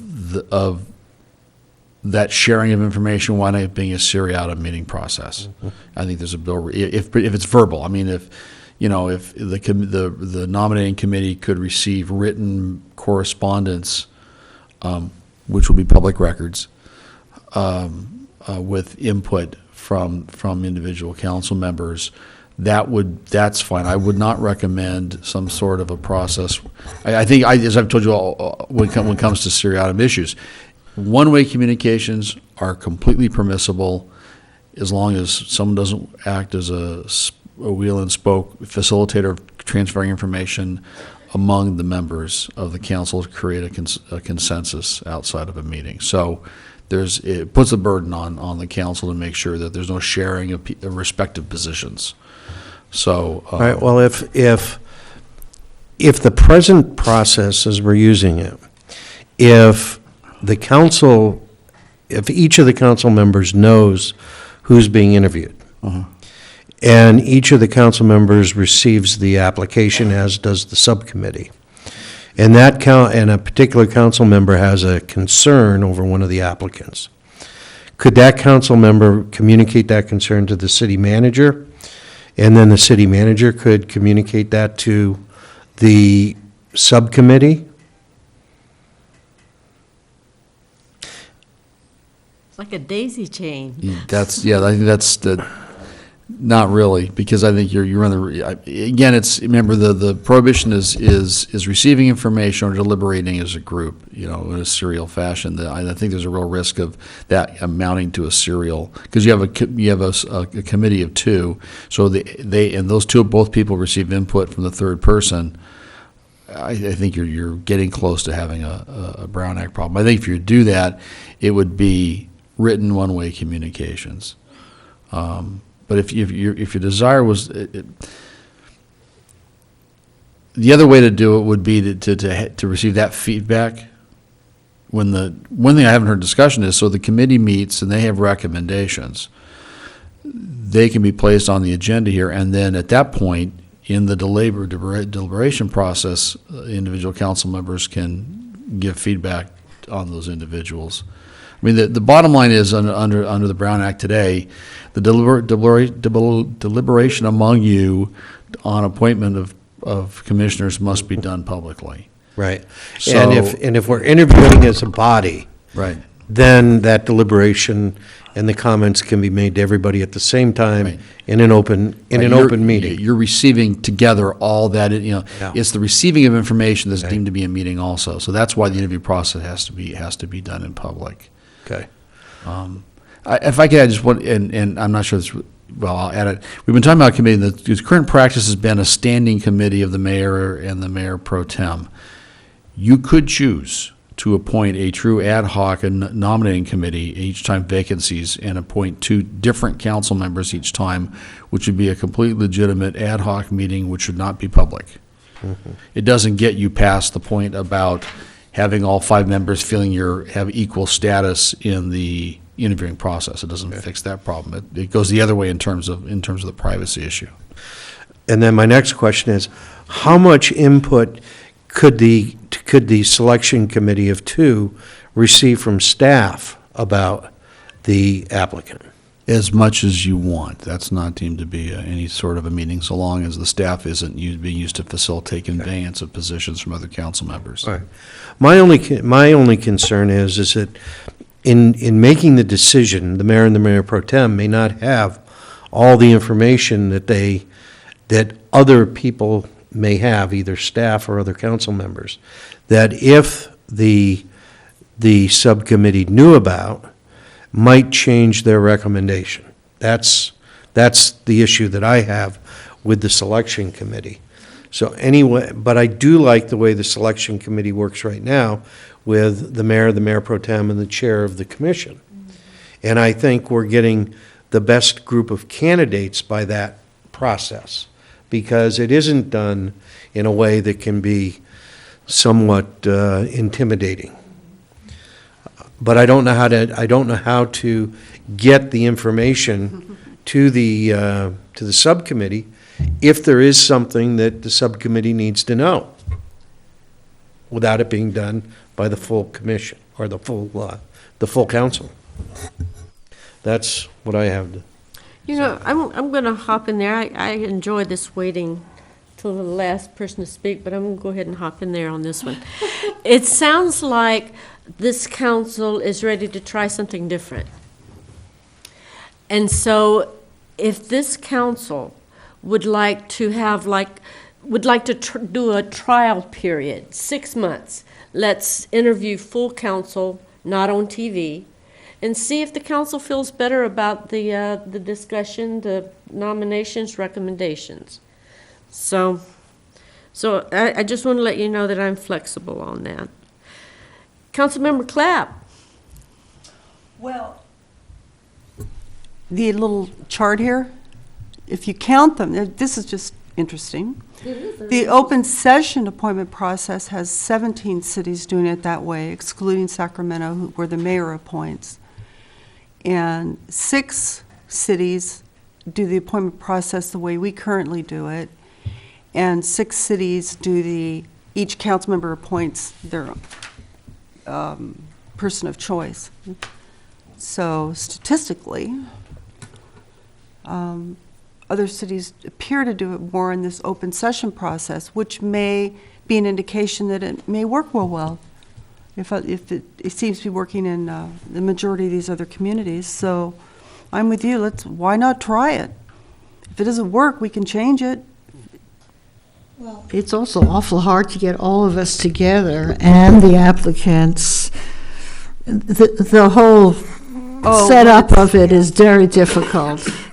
Also, in terms of, if you recall, and this was a few years ago, but I think I was mayor and Betsy was mayor pro tem or whatever, and there was a candidate, and I had some issues with this candidate that were actually nothing to do with her application for the position, but I definitely had issues with this candidate. And so the question of whether I should, I was unable to separate those issues from necessarily the candidate. So if the whole I would have appreciated the whole council's voice on that, but certainly should not have been in public session. So that comes in also, because it's a small town. If you live here long enough, you're going to know a lot of people, and various issues come up. So Personal issues didn't have to be brought up in the open session. Maybe at that point, just deferring to the rest of council members about that appointment might have helped solve the problem without having to bring the personal issue into the interview process. You know what I mean? Mr. Fletcher, Yeah. I have a question. If the full council interviews in an open session, even though it's in, the full council interviews, open and public, but then can we deliberate in closed session? No. Okay. Madam Mayor, I have a couple questions for staff, if I may, and it regards the process. The first question is, is the terms for every commission the same? No, the planning commission serves 4 years, the other commissions are 2 years. 2 years, okay. And they're all different years, depending? The planning commission is from their terms expire at the end of December. So that's when I advertise, and so whoever gets appointed would go for 4 years till the end of December. All the other commissions, their terms expire in May. And Go I'd for just 2 like years. to note that there's one exception to that, and that is the youth commissioner on the Parks and Rec. Correct. That's a one-year term. Yes. So let me clarify my question. So there's, how many are at the end of the year and how many are in March? Planning commission are at the end of the year. All the planning commission, so all Yes, the 7 seven members. are up for Well, they reappointment. rotate. There's 3 that are, for example, there was 3 that termed out the end of December 2013, and then there'll be 4 that term out at the end of next year. So it's a rotating, so you don't lose everybody at once. And it's the same with the other commissions. And how many people, how many applicants do we get every term? Do you know? I have gotten more applicants now because when there's an open seat, and 2 of the planning commissioners told me they weren't going to reapply. So when people call in, they ask me that. They go, is there an open seat? Are the commissioners reapplying? Because they feel if the commissioners are reapplying and they're good commissioners, they're going to get reappointed and they don't have a chance. So this time around, I got 7 applications for planning commission. So is it practice to interview the existing commissioners? That practice was implemented 2 years ago. So it just started 2 years ago? Yes. Okay. And the parks and art and all them, they're 2-year terms? Correct. Is that correct? Okay. All right. I just, first of all, I think that we should interview commissioners, and I kind of leaning towards wanting terms for every commission. I know it's not what we're talking about right now, but it just, if we're going to be talking about the process, I think that it would be good to give them turns and interview them each time they're up for reappointment. I'm not sold on interviewing them by having all the council members participate. I just think it's, for a small town, it's creating a lot more work, a lot more, it's just difficult, a lot more politics, I guess. And I don't know if we could kind of make it an open meeting with the ad hoc committee or open interview where people could come in and listen to the interview, but only have 3. But I feel like the chair of the commission should stand in the ad hoc committee if they were if we were to choose that type of interview process. That would be my stance. I think looking at all these cities, most of the ones that do them by open session, I think are pretty big cities. I'm very wary to be trying something new right now. And I don't know, there's a gut feeling that tells me we're being too ambitious. And I think that the way we have it, just tweaking here and there and doing term limits and possibly just having an open session during the ad hoc committee could be pretty transparent, in my opinion. I'd like to comment on our interviewing the reappointments. That was very valuable for me. It gave us an opportunity to interact with one of our commissioners who have served us for X number of years. And it gave us an opportunity to ask where we might, as a council, where the council might do better. Where are we weak? So I found it extremely valuable. It wasn't so much, well, are we going to reappoint you? It was more of a communication, staying in contact. So I found it very useful. I have been content with our appointment process as far as the mayor and the mayor pro tem and the chair of whichever commission we're interviewing. I've been content with that. Because my feeling has been that the subcommittee makes the recommendation. It comes before the city council. All you have to do is, if you want to pull it off the consent calendar, pull it off the consent calendar and say no. So it hasn't generated as much concern for me as I think it has for other council members. And that's why I said earlier that I'm flexible. If this council wants to start interviewing full council.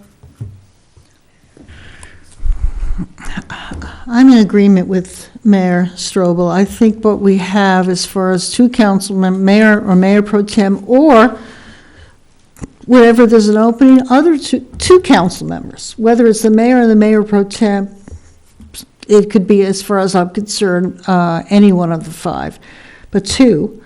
And then have the chair of the commission we are interviewing for there.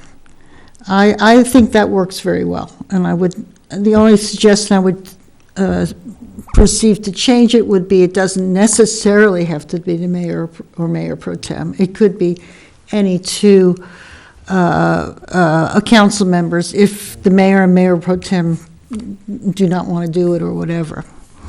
Madam Mayor. The Planning Commission is extremely important. I think that's the one that disturbs me the most in being in the 2 people making this decision. And we talk about it not wanting it to be a political appointment. The fact of the matter is that the whole thing is political. It's all politics. And when somebody wants to be on the Planning Commission, let's not think for one second it isn't political, because people want to be on the planning commission because they care about the city like we care about the city, and they want to help participate in how the city is run, and that is the major commission where that occurs, is on that commission. Decisions are made that affect the whole community. One thing that can happen is if you have a particular attrition in 1 year of 3 or 4 commissioners, maybe off the planning commission, say, you have 2 people who have made, right now the way it stands, have appointed 4 commissioners, and 3 council members have had no participation in that whatsoever.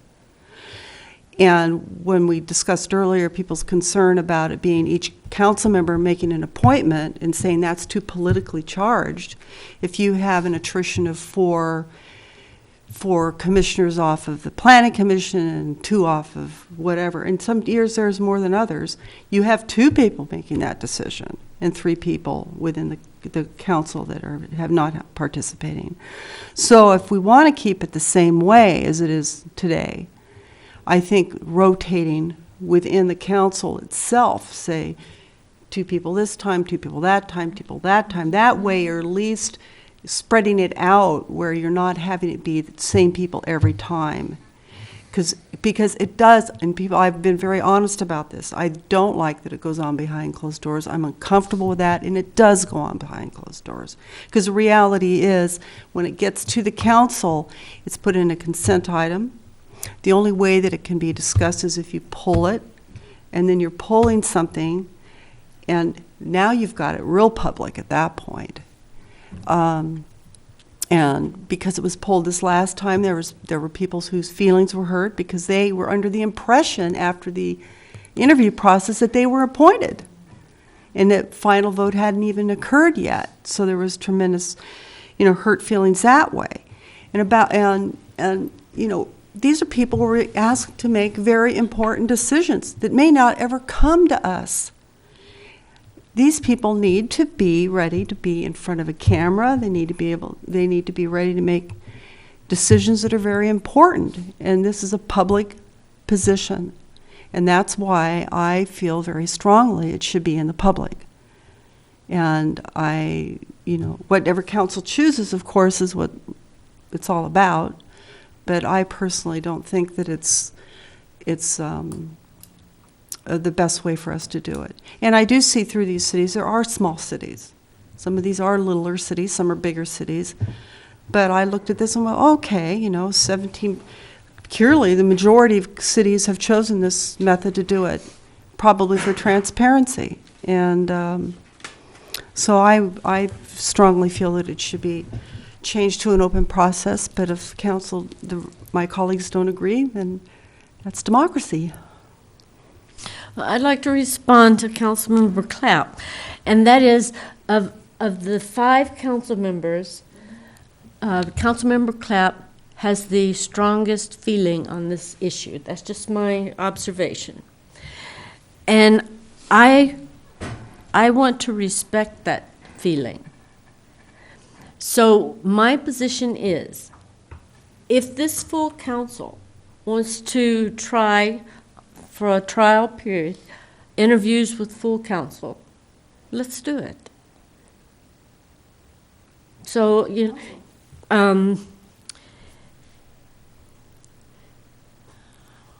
I would almost recommend you making a motion and see if you get a second or... I have problems with that having to be well, it's open now anyway, because we always announce that the interview and anyone can come, even with the 2. I think as long as it's not televised or whatever. Well, anyone, like, let's say I'm mayor and you're mayor pro tem, and we're interviewing members, it's open to any member of the public to come to the interview now. We tend to close the door, though. Mm-hmm. I've never been, and we don't announce it. I don't know. It's publicly noticed. Is it publicly noticed that we're interviewing? I thought it was. Noticed that it's open? Yeah. Yes, I don't put in the newspaper, but I do Yeah. post But it's an public- agenda. Yeah. We We do could the start having the interviews. interviews in here. Yeah. So it is publicly Do you post noticed. it when we do interviews? Yes, I do. Yes. And I put the name. Yeah, Madam Mayor, here's what's going to happen if we do it this way. Every applicant will come before us in an open session for a vote. There's not going to be, we'll be interviewing as a group. We won't be able to deliberate in that, in the special public session. We can deliberate in the open session if we want.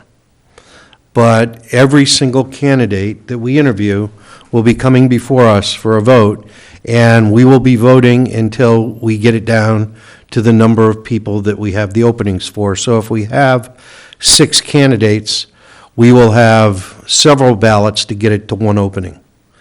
That's the way it will work, and we will all be commenting on the individuals that are before us. To me, that has an extreme chilling effect on the people that are going to be applying for these positions. Absolutely. I think in a small town, it's the wrong way to go.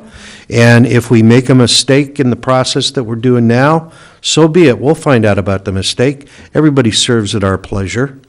And we don't make very many mistakes. In fact, I can't think of one appointment that anybody has made, whether it was while I was the mayor or whether when it was when you were the mayor, Councilwoman Clapp, or when Councilwoman Smith was the mayor.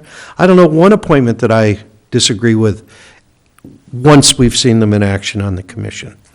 So I just think in a small town, it's a very intrusive way to go about trying to appoint commissioners. I agree, and as our city clerk said, they are announced, the public is invited. If you'd like it to be more publicly announced, it can, but I think in the full session and discussing it will put a tremendous chilling effect on people applying who could be wonderful applicants. So, and we don't have a huge pool. We're not talking about 25 people, applying for 2 positions. We're lucky if we have 4 or 5 good applicants.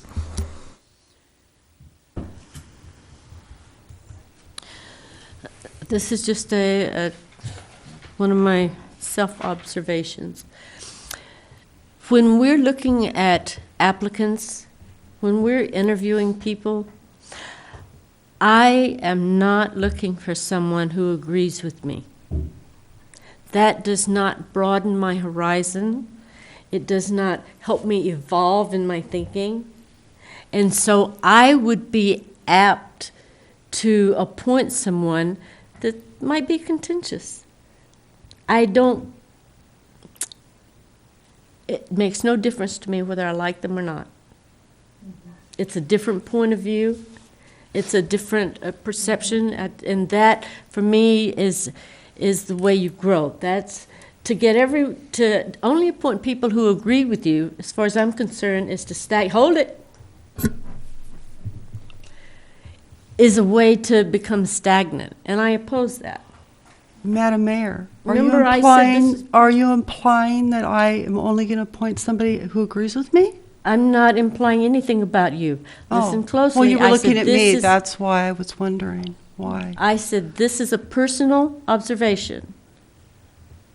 On Has what? nothing to do with you, and I won't Oh. look at you anymore if that makes you. No, I just wondered if, because you were Any addressing other the comments? comment to me, I did take it somewhat personally. question before us? Do we want, the question is, Should the entire city council be Thank you. included in the interview process? Okay, it's the 1, 2, 3, 6th bullet, okay, on 7-1. yeah, it's Should the the commission? second one. It's the second bullet. City Second council- bullet, should the entire council be included in the interview process? Do a yes, no. Oh, I see, 2, okay. I think I'm willing to take a stab at a motion, or if we're gonna, is this a discussion item, or? Yes. I don't know if we, to me, first of all, the comment, I think this is more about transparency and finding a balance between having applicants come and being as transparent as we can to the community. I think that having an ad hoc committee would be great. holding interviews here, maybe being more inviting to the public if they want to sit in the interview process could solve some of that issues, and I wouldn't mind including could other council members just sit in on interviews if they wanted? They just couldn't comment or talk to each other, right? That is true, if we notice it as a public meeting, as a member of the public, a member of the council, other members of the council could sit in the audience and observe. They can't participate, they can't discuss it, but they could be in the room and observe it.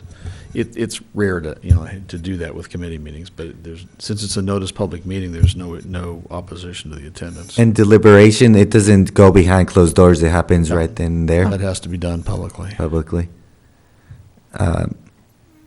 So, I mean, so in an interview process, I'm kind of curious, so that probably wouldn't work then, right? If they were doing a bunch of interviews, they would have to deliberate publicly then? Yes. About their interviewees? Yes.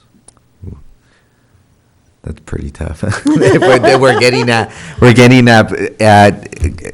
expressing our opinions about the interview, and that's what we're. If I can just add, right now, the interview process is open to the public. Anybody can attend, and any council person can attend as an observer. You don't have to do it in this room, although you could. It happens to be done in the conference room, but it's open. Well, So deliberations are done in the open now. Nobody comes. It's It's just so they I'm not just sure people knew that they could come. There's nobody that attends, but deliberations are done in the open now. Oh, they are? And so the interviewee isn't there though, right? After having that deliberation? Are they there? Because they're not, right? Mm-mm. Well, they could be. It could be if they wanted. I mean, I guess if we're doing it that way, but we could invite people to stay if they wanted. I mean, I think that's if everybody's okay with that. Having all the council members be there, you just never know if we could all always be there for an appointment. But it just, to me, it seems too much, too onerous in this small town, but. Small town of 35,000 people. What if, Madam Mayor? That's what it is. What if we made sure that wasn't just the mayor and the mayor pro tem that are the two that do the interviews? If we rotated, then there would be different council members who are doing the interview. It's open, people are invited to come, other council members are invited to come, but basically only two do the interview. What's wrong with that? Well, if we have 3 council members in the audience that would not be able to give us information, what have we accomplished? If we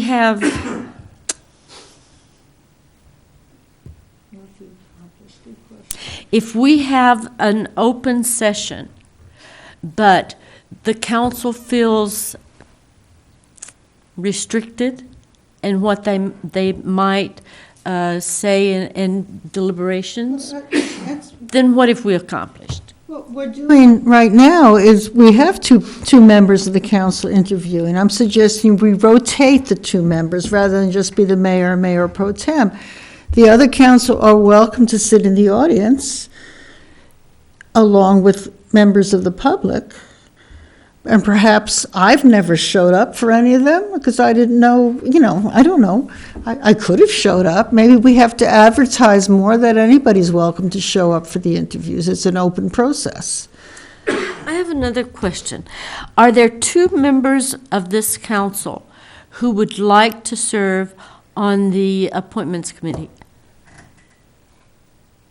But that would. Because if there are, I can pass. So if there are 2 that feel that they want to do the interviews, okay. Doesn't have to be me.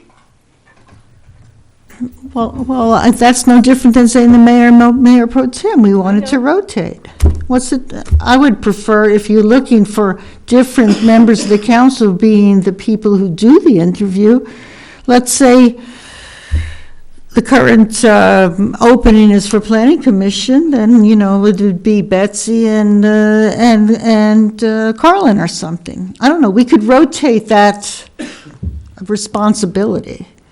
The other council members, if they want more than what the write-up is or the recommendation, they could be sitting in the audience along with anybody else. I think if you appoint two people, that's the same as appointing the mayor and the mayor pro tem. There's no difference. Okay, so does anyone know where we are? No. Are I'll sum up. We want to make the process more open and transparent. We do not want candidates to be scared by the process, right?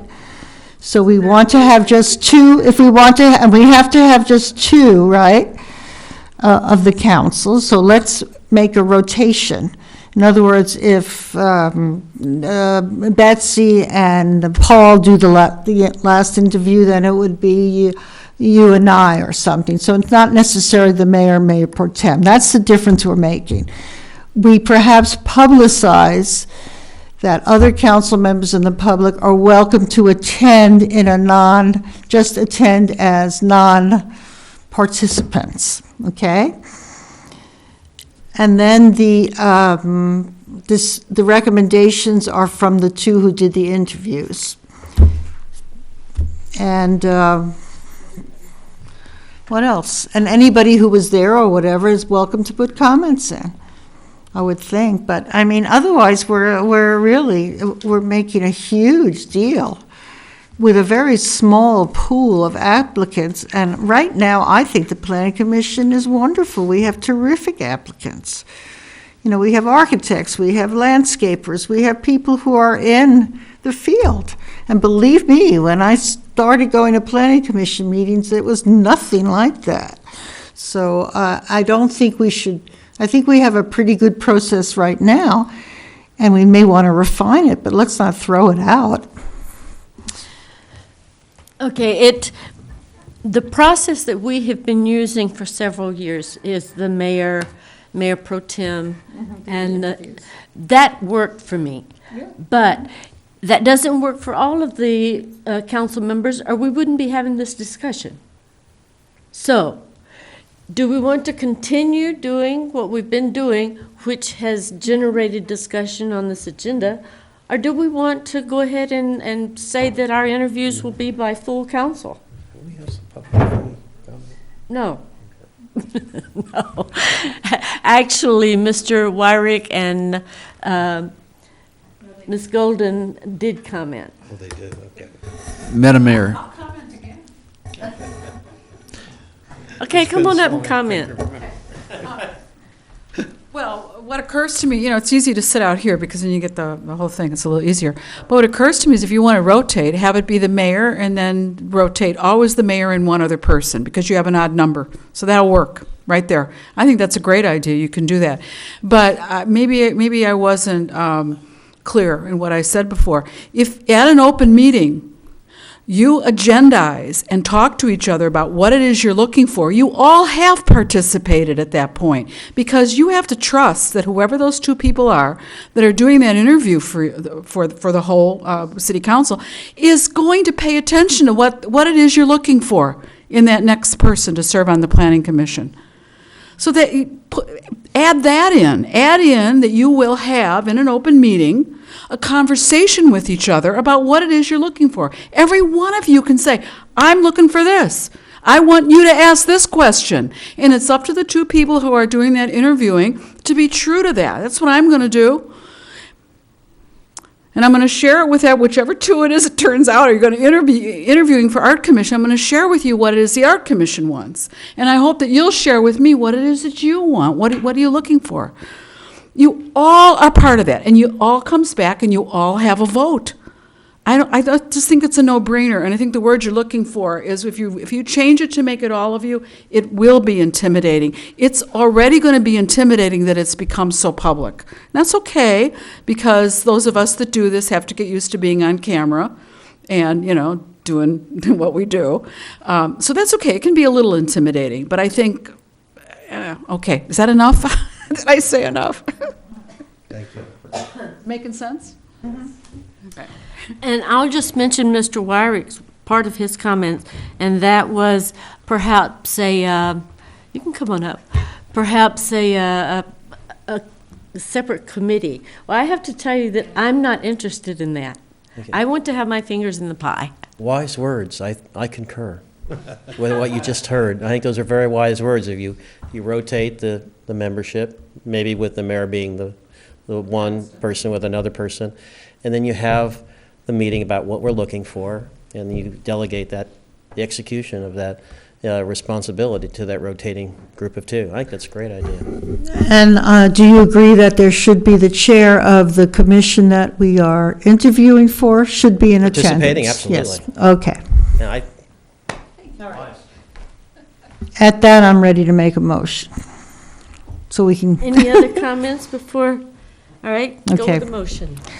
I make a motion that on the issue of relating to the composition and appointment of commissioners, that we have the mayor and then a rotating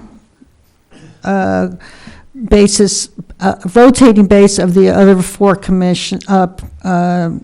council members, interview in open session with the commission, with the chair of the commission they are interviewing for, the applicants in an open session. Do I hear a second? I'll second. I just have a comment. It's not related to the motion, but it's related to previous applicants. Are we gonna have them go through this new process, or are we gonna end up approving the recommendations that was on our consent calendar last month? Do we know? I'll answer that, in that I'll say, if this council had been of the mind to approve those recommendations, it would have done so. What has happened is a discussion on how we make those recommendations. So I would say we are starting from scratch. Okay. So yes, they Yes. would have to repeat the process.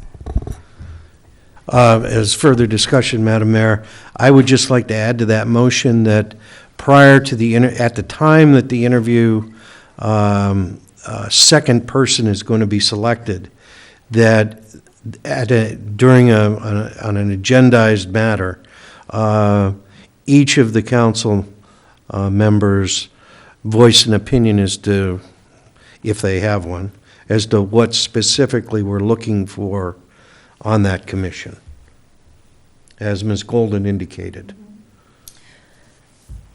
We have a motion on the floor, but I just thought of something else.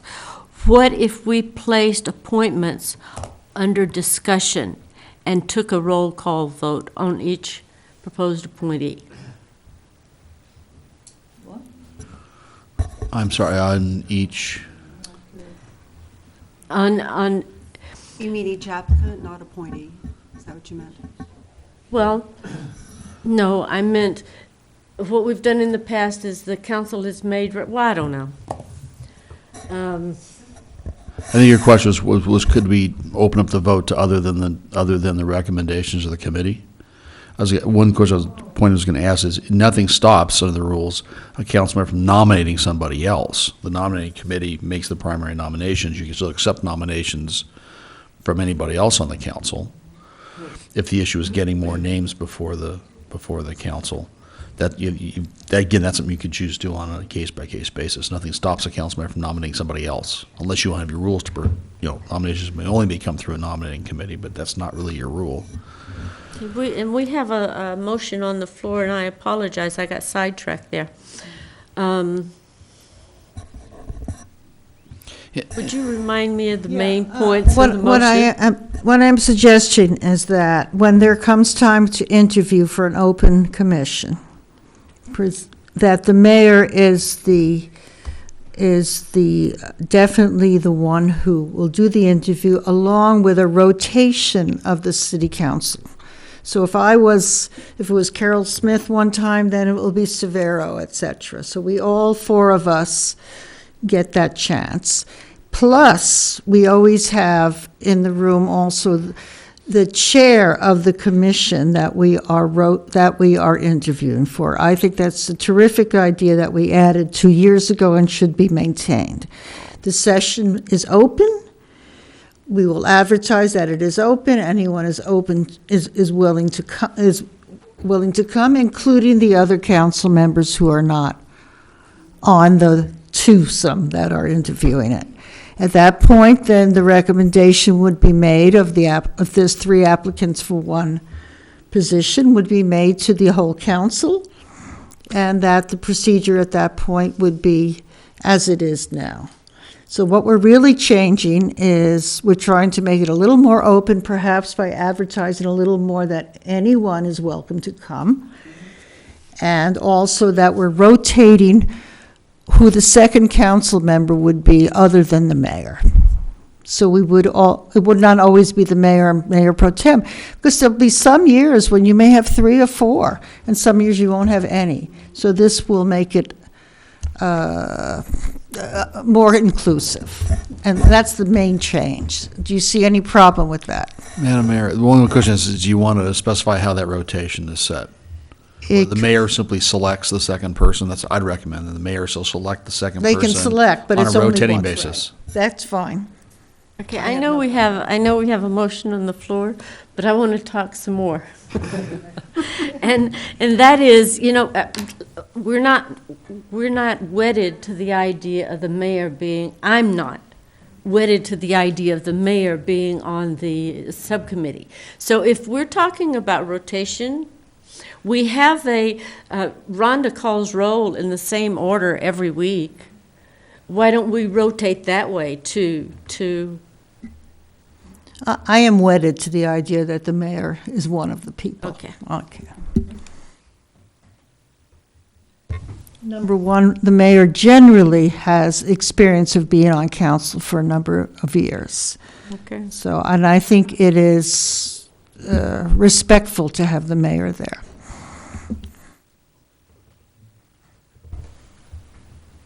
Okay, I've just got to say it, but that hasn't worked so far. I mean, that's why we're having this discussion. No. Okay, Is we there a have a second? motion and a second. All right. Let's see. Let me get my head on. Blatz? Yes. Clapp? Laura? Yes. Smith? Yes. And Strobel? No, because I don't think we're accomplishing our intended objective here. Okay, but the motion has passed, so we're done. We're done. But, Madam Mayor, for clarification, all these other items that were on here, I want to make sure that those things have become the direction for staff, i.e., the attendance and. Oh, yeah. Would you like me to read? But that was the only other change, right? Was the attendance at Well, this point? There was also.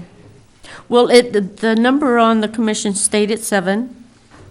Correct. The number of residents or non-residents, we leave the ordinance alone, but we keep in mind we would prefer to have a balance of 5, 2, If we can.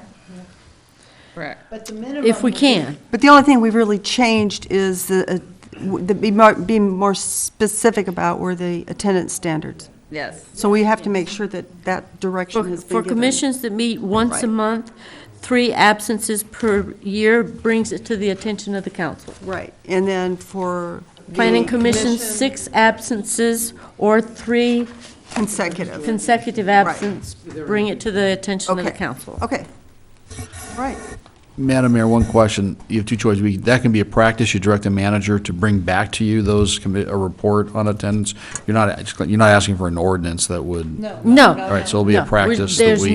there should be no ordinances involved. Okay, in so this. staff will bring you reports on attendance and let you.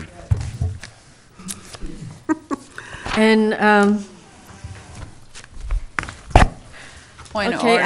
I'm gonna pass on it, but I still don't feel like I've accomplished anything with this last discussion, but Oh, moving I on. think, I disagree. I think we have, actually. Okay. Well, point of order is we can't bring up any other items because it's past 10:30. Okay.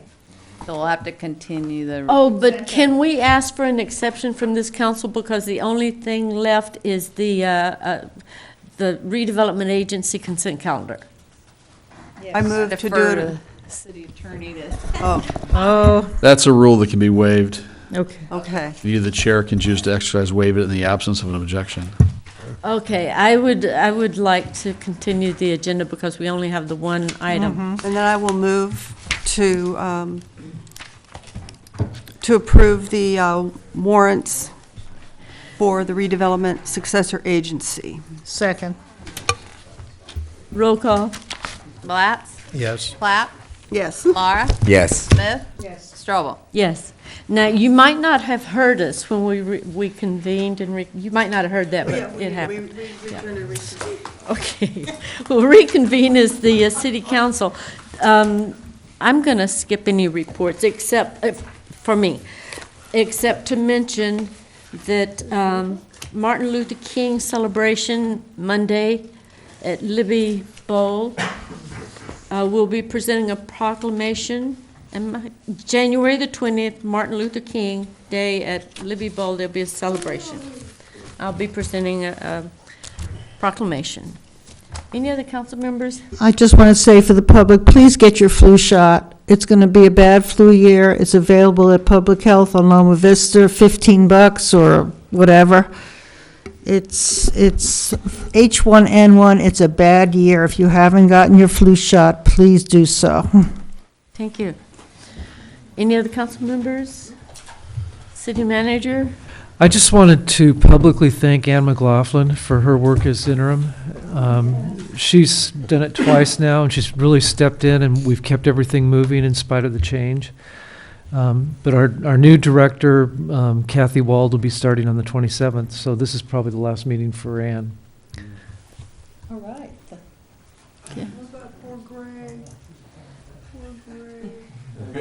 Okay, if Madam Mayor, if there are any Yeah. burning Yeah, reports, right. speak up, Okay, otherwise. Madam Mayor, I just, before you adjourn, I know I did it publicly earlier at the meeting, but I feel the need to thank everybody on the council for their help, their support, their assistance during the years I was mayor. So I personally really give you my sincere gratitude to staff and the members. Thank you. Thank you. We're adjourned.